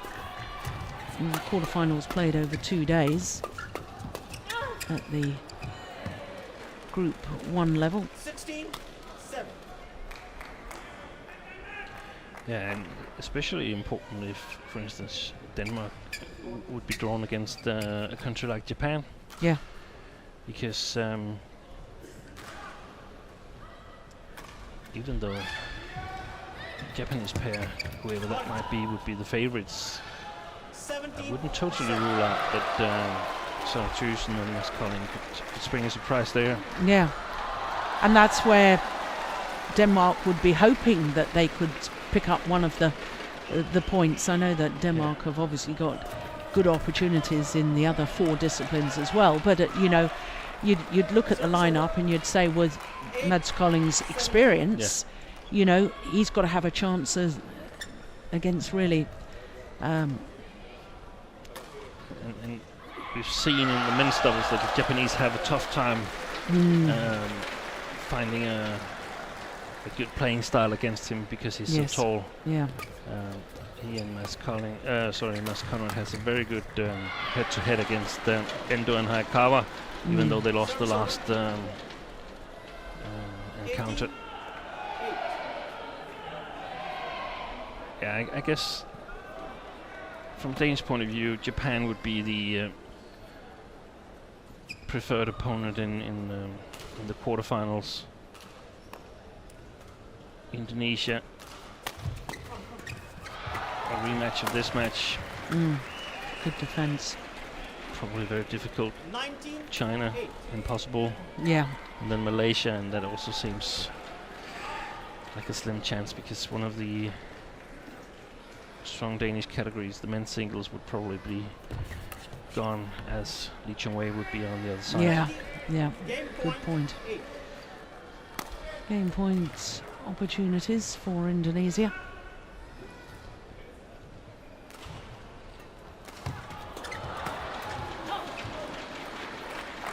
Service over.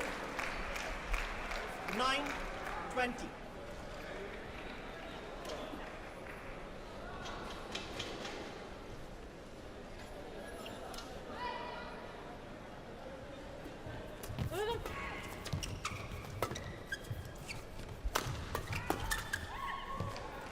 Game. 21-9, opening game. 21-9. Just 12 minutes, I make that. It's one of the quickest games we've got. Yeah, it is. I'm sure it is.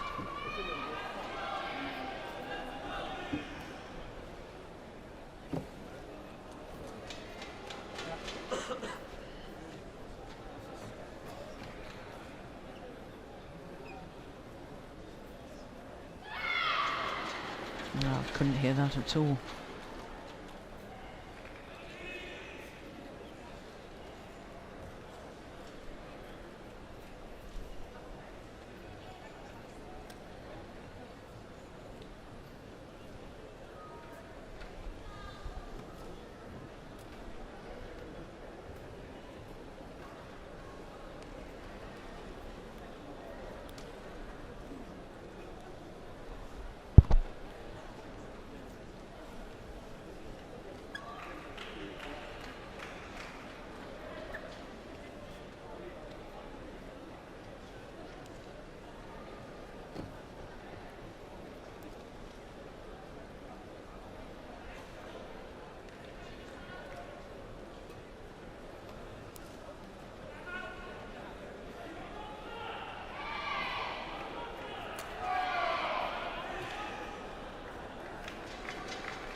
Court 1, 20 seconds.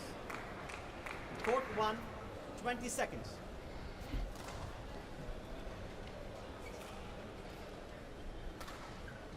Well, I suppose, Steen, in a situation like this, given our conversation at the end of that opening game, you know, and the needs for Denmark to get this pair, even though they don't have a future together necessarily, working for the quarter-final stage, would you as a coach say, okay, right, we're going to try and practice this, and I will just want you to focus on this particular area and give virtually no emphasis on winning the game and just looking to how they can improve, thinking about the next matches? Yeah, I would do that. Yeah. Winning the game is not important here. It's more important to try to get a good grip on the playing style that I would want them to execute in the next match. And of course, I would want Sarah Thyssen to challenge a lot at the net in order to get the attack, but hasn't been possible for them so far. And the Indonesians have played a very, very good match, not really given an inch. Service over. 1-3.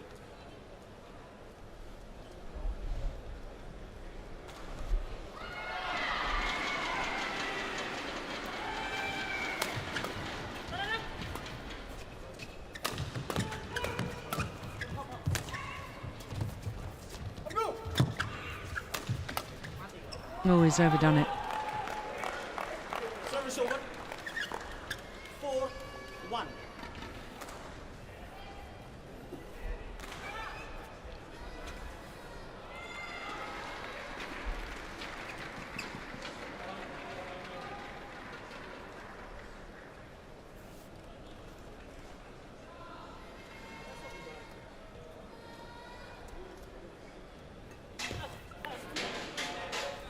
Service over. 2-4.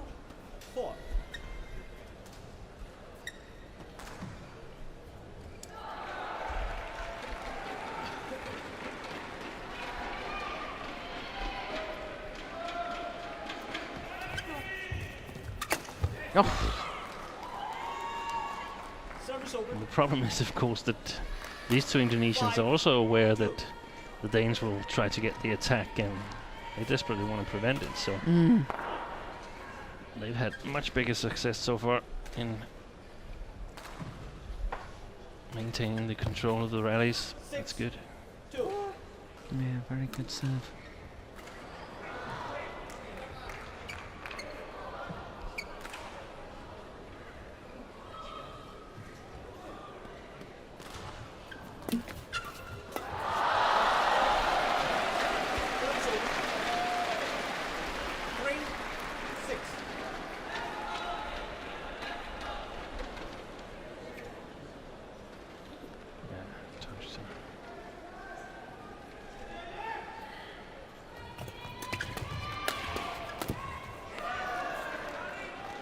Service over.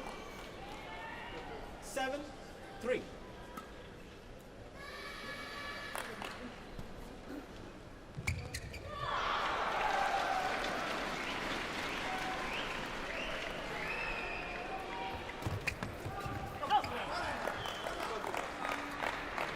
Service over.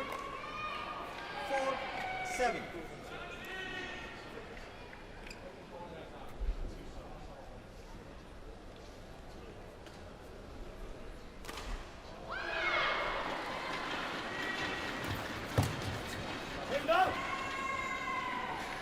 There's a lot of mistakes from the Danes at the moment. Easy mistakes. Do you think he's trying to do too much to make up for his partner? You know, that she's, she's not experienced at this level. She's a talented individual, but it's almost as if he's trying to sort of take over and play winners because... I think that was also one of the problems when he started playing with Camilla Juhl. That he tried to do a little bit too much, but he overcame that, and partly I think because he started playing men's doubles as well, which originally I thought it was a very bad idea, but I've had to reconsider that, and perhaps they're even better right now in men's doubles than the mixed. But it's very common also if you have a partner who's slightly injured or ill, then you simply try to do too much, and that sort of ruins your own game. Yeah. Service over. 9-6. Yeah, he did have an extraordinary start, didn't he, to his partnership with Camillo Yule, because they won the Dutch Grand Prix, and then I think it was about a year before they managed to get past the second round of any tournament they played. So what better way than to skyrocket the expectations by winning the first tournament Yes. and then struggle for Yeah. a long, long time.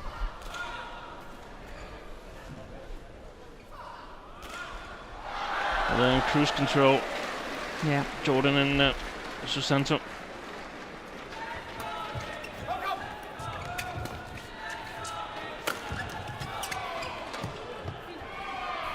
Service over. Justin Rose, do you know who he is? Yes. Golfer. Yeah. He turned pro, having finished 4th in the British Open as an amateur, and promptly missed 21 consecutive cuts. Now, isn't that a bit similar? Yeah. And look what he's achieved now. So that's if you can overcome adversity, Yeah. then you can be truly great.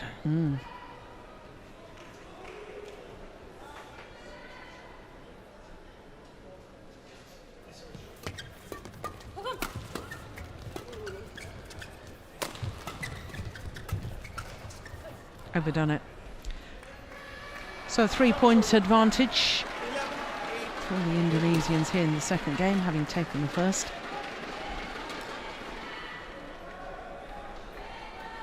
I used to play against Richard Manaki, you know. Oh, I thought you said Justin Rose.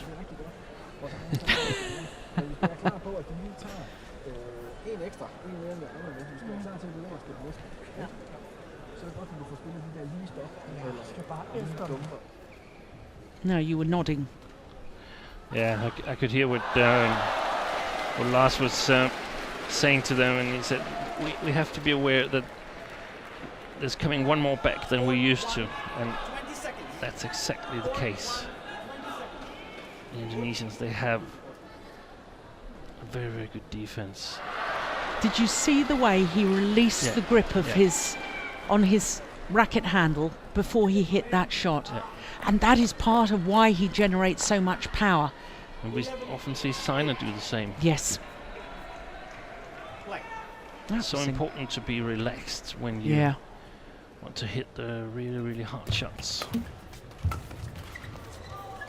And actually, you think it's the opposite, that you should really be tensed Yeah. and ready to use all your power, but yeah, it's just much easier to make the muscles work quickly if they're relaxed.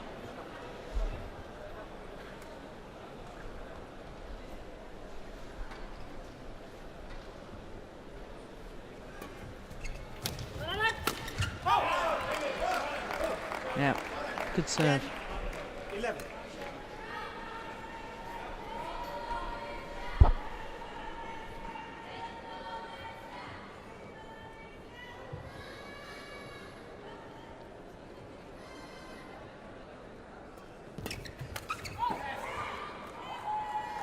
Service over. 12-10.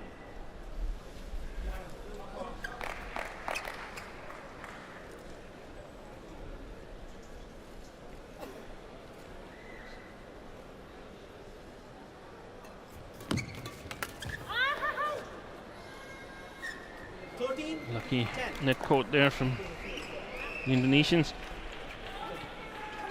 No, it was actually the Danes who had a lucky net court. Yeah. But it affected the shot that Debbie Susanto got back, and it was a bit surprising for Sanna Thyssen that it was so high.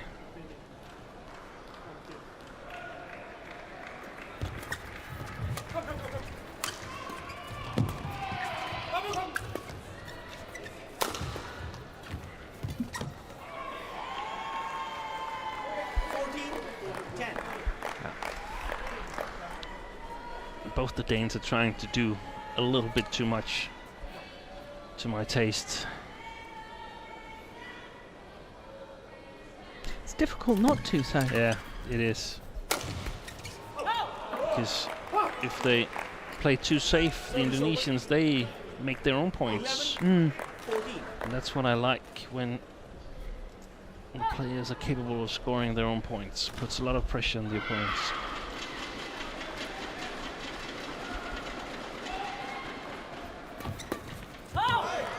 Yeah, that's a great interception. 12-14.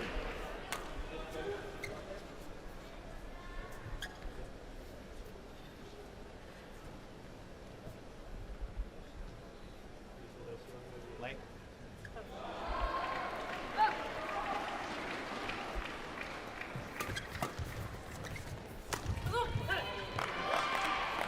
Oh, well. 13-14.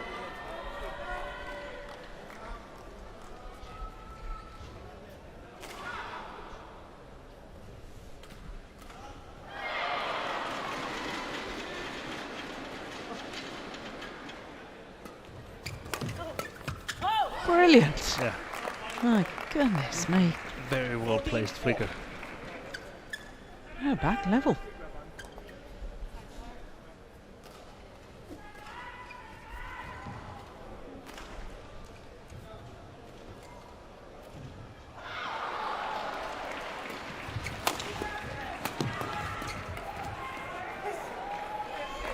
Excellent net coverage from 15. Davis Susanto. Even though she didn't kill it the first time, it was coming straight back at her.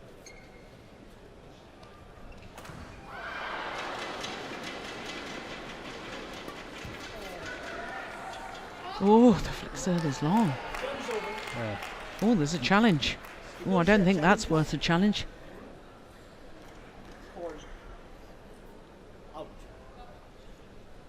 No, my instinctive reaction was that it had landed long. What was yours? Well, that doesn't.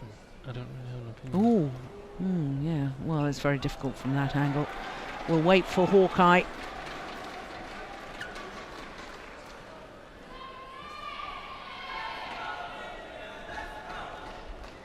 Oh, that must be close. There's Hawkeye looking at it. Yeah, great challenge. Whoa. Did catch the line. In. Service over. 16-15.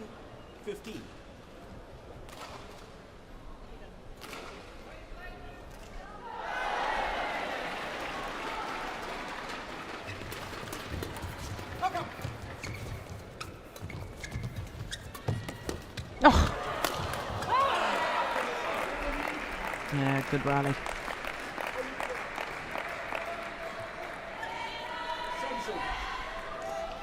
Now they have to be careful, the Indonesians, because otherwise they could end up losing this second game. It's 16-all.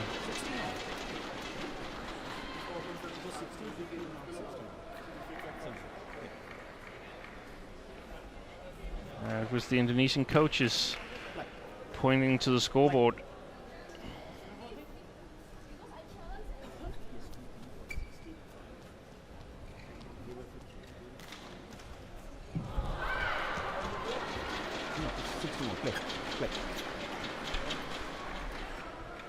Yeah. It's 16 all.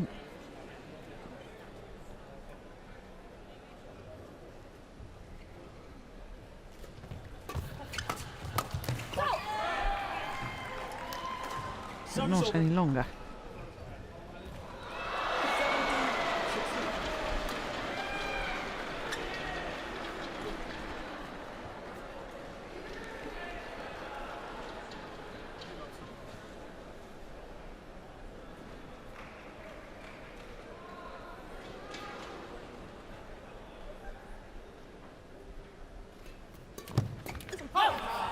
That's a good return of serve. Service over. 17-all.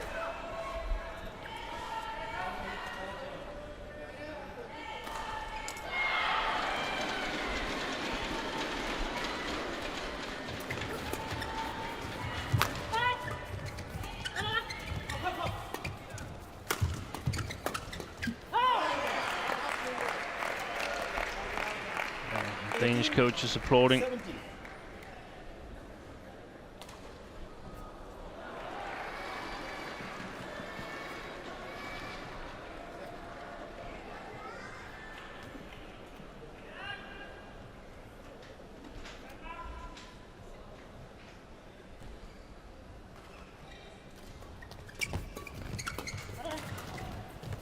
Oh, what a shot. Well, that's where being 2 metres and 5 centimetres helps you. Look at this. Just reaches up. Lovely. 2 points away from taking this second game now. 1 point away. 20 game point. And they only have themselves to thank for this, the Indonesians, because they've dropped in concentration level. Yeah, because I thought they were cruising at one stage. Brilliant! It is indeed 1 game all. Won by Denmark. 21-17.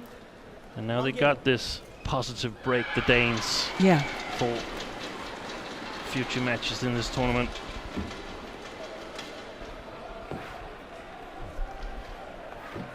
Two games done, it's only 30 minutes of play.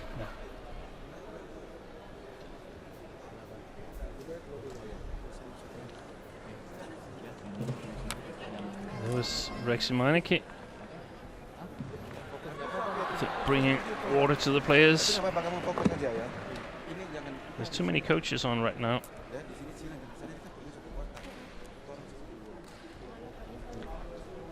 Rexy is up talking to the umpire here. Now, is he saying something about withdrawing a player, or what on earth is going on? Two Meineke brothers that, well, he's not happy, whatever. He is not a happy man, Rexy. Brother Richard trying to just calm the situation.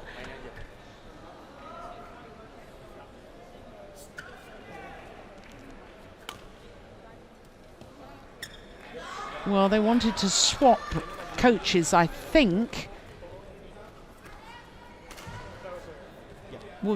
Was that what was... No, I don't think. I No? think it was about the situation where the challenge, the Indonesian challenged, and they thought I think they thought that the Danes had got a point too much.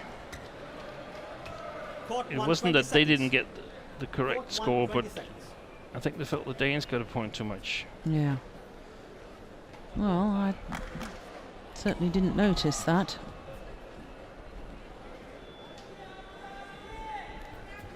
Ready? Final game. Love all. Yeah, but you're right, Steen. You can't have a third coach or a manager coming onto court as well. You have your two coaches at the back of the court. If one chooses to leave and another one arrives, that's permissible. Yeah. Yep.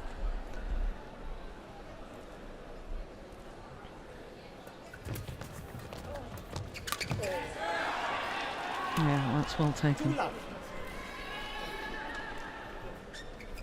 He was quite animated, Rexy. Mm. I mean, they've already qualified. They've already won the group. So Yeah. Oh, look at that. Service over. 1-2. quite important for a player like Saratusen to get a game off the Indonesians. Let's see if they can take the whole match. 2-all.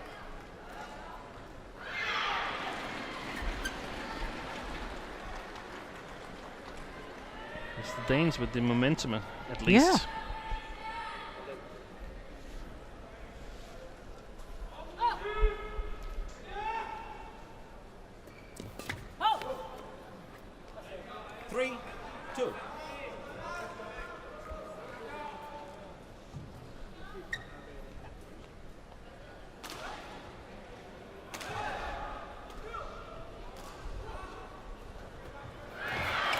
Oh, what a good return of serve. Service over. 3-all.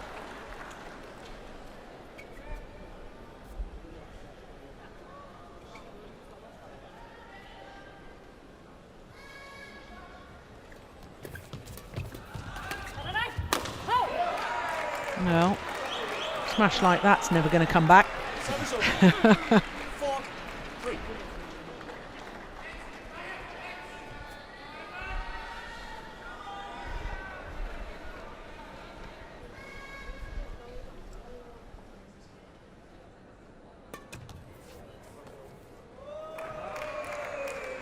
5-3.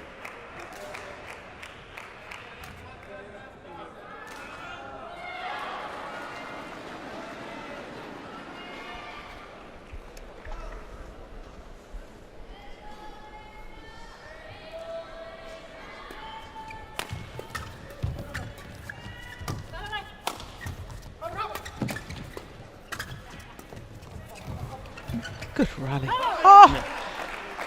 And net cord to finish it.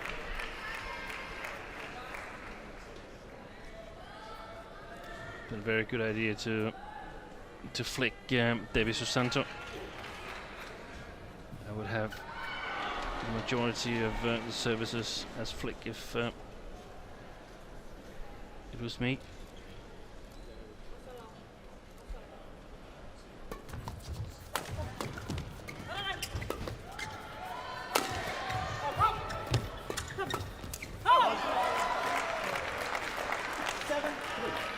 Oh, what a contrast to the opening game. Yeah. It's unbelievable. Perhaps the dispute with the umpire regarding this challenge and the points sort of took away their concentration.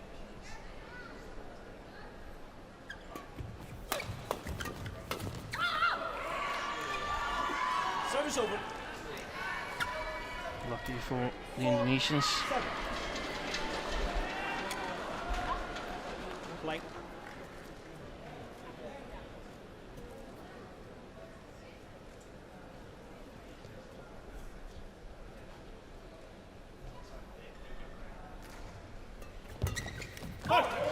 Yeah, it's a good return of serve. He's playing very well now. Yeah. That's Colin.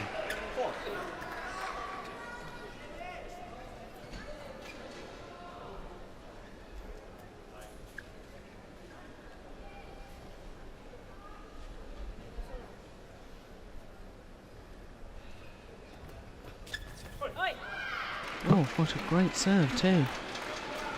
9-4.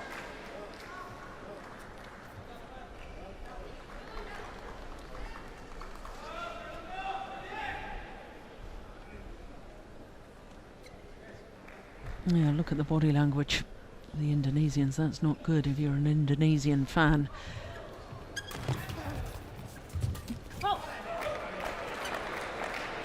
And from being at least one step ahead all the time, they're now one step behind.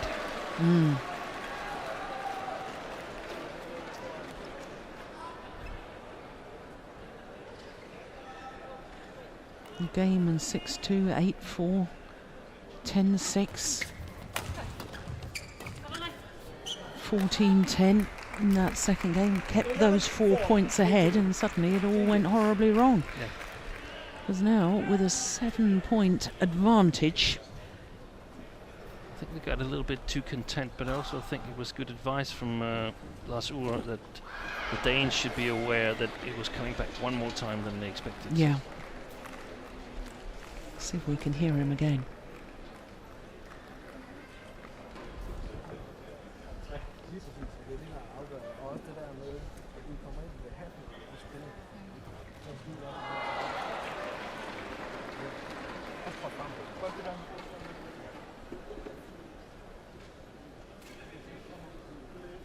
Court 1, 20 seconds. Court 1, 20 seconds. Coach, you. A lot of reinforcement. Not able to hear a lot, except that it was the reinforcement that they were doing the right thing. 11-4.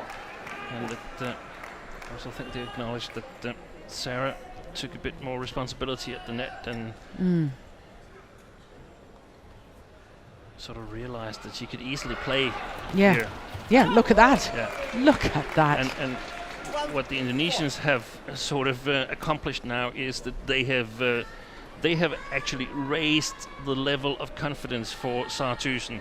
Yeah. When she leaves this court, she believes that she can play Super Series. Perhaps not to quarterfinal level, but to a first round, second round level. Oh, that's a shocking serve. Service over. 5-4. 12.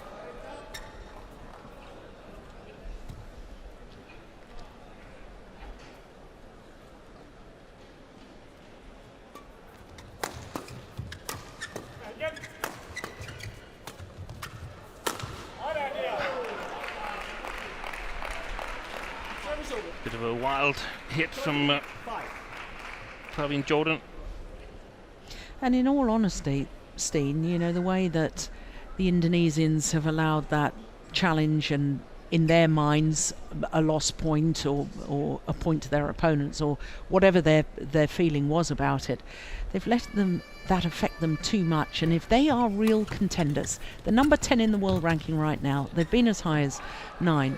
You know, if they're contenders for titles and medals in Rio, you cannot have players as badly affected as they've been. They've got to get control of their mental discipline. Yeah. It's simply not good enough. No. And, I mean, had it been 2-2 and the match had been really, really close, they could be in some way excused. Not all the way, but in some way. But here it's just... Yeah. It's inexcusable.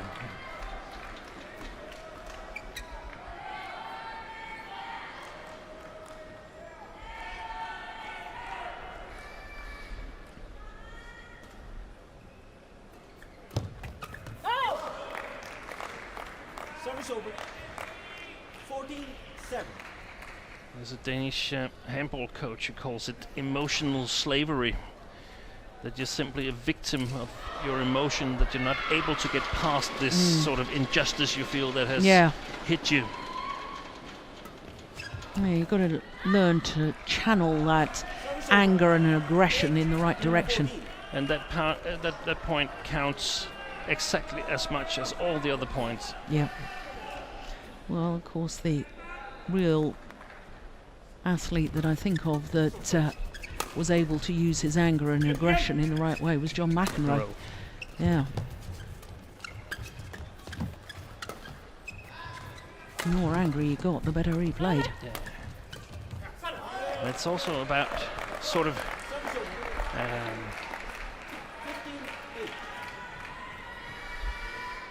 in some way controlling your emotions, but then again not controlling them, but showing your emotions, showing your anger, showing your joy, but being able to refocus before the next rally goes on.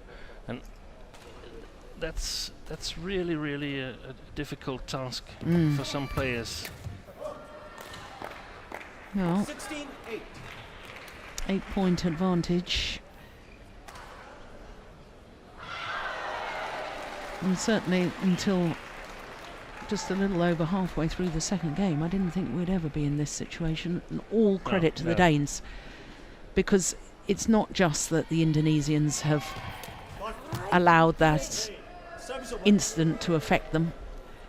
The Danes have stepped up their game. They've worked on certain aspects that they were told to look out for, and they are playing much, much better.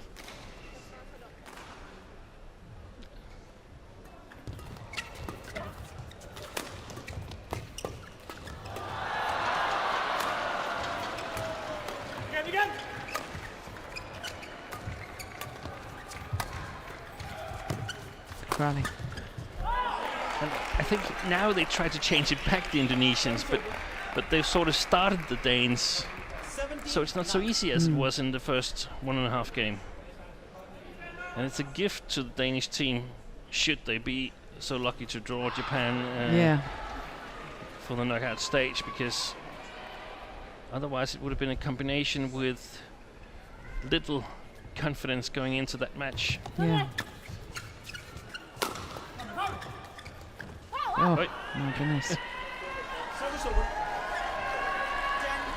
10-17.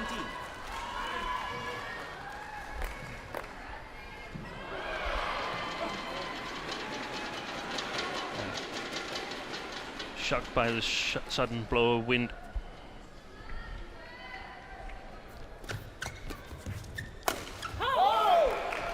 Yeah, it is. Powerful, powerful smash, but also obviously such an angle because he's got such height and reach.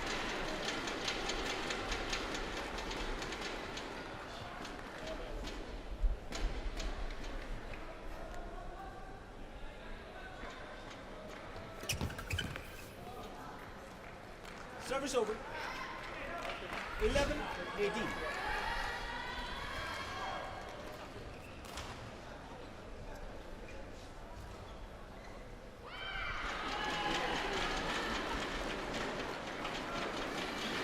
Well, they need 3 or 4 points now, the Indonesians, if they Yeah. are to make a comeback. Sure. Yeah. Service over. 19-11. Yeah, that shuttle's had it.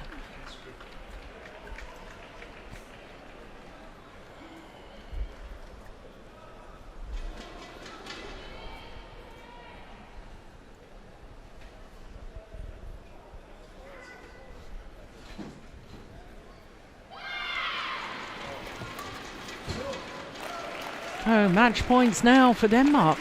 Match point 11.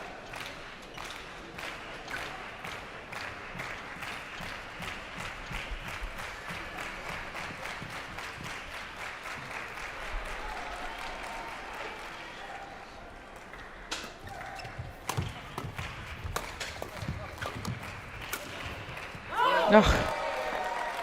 Vicious slice on the final shot from Mads Culling. And what a comeback by him and Sara Thursen. Match won by Denmark. 9-21, 21-17, 21-18. Yep, umpire confirming the score. Look at this angle. Look at the slice. And look at the smiles from the Danes. And you're absolutely right, Steen. That will give them a huge boost and huge confidence going into their quarter-final match, whoever that may be against. Because we knew before this mixed doubles started that Indonesia had topped the group.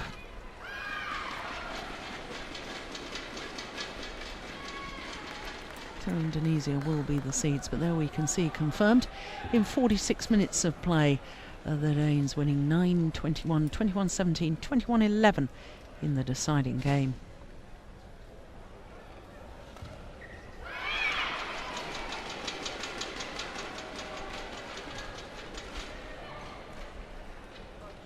So that means that the overall score of this Group C deciding match is 3-2 to Indonesia, and as I say, it's the all-important seeded position for the quarter-final knockout stage.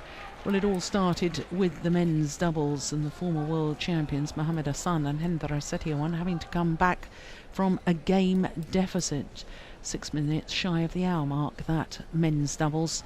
And then Manaputi for Indonesia made it 2-love. But a good women's singles there.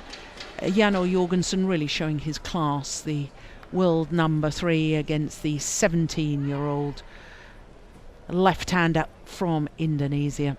Women's doubles, well, Maswari and Polly, they are highly ranked, and there's a reason why they're highly ranked at number 7 in the world at the moment. Asian Games gold medalists.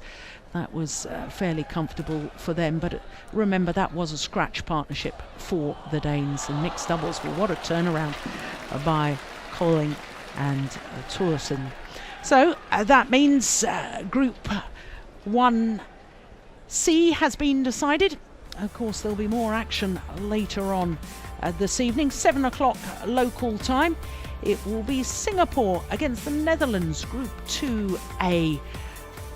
Richard Kaufman and Oliver Leighton-Davis will be seeing you through this evening's match as we leave you with the highlights from Indonesia against Denmark. So from Steen Peterson and myself, Jill Clark, we will be back tomorrow. But until then, enjoy the match this evening.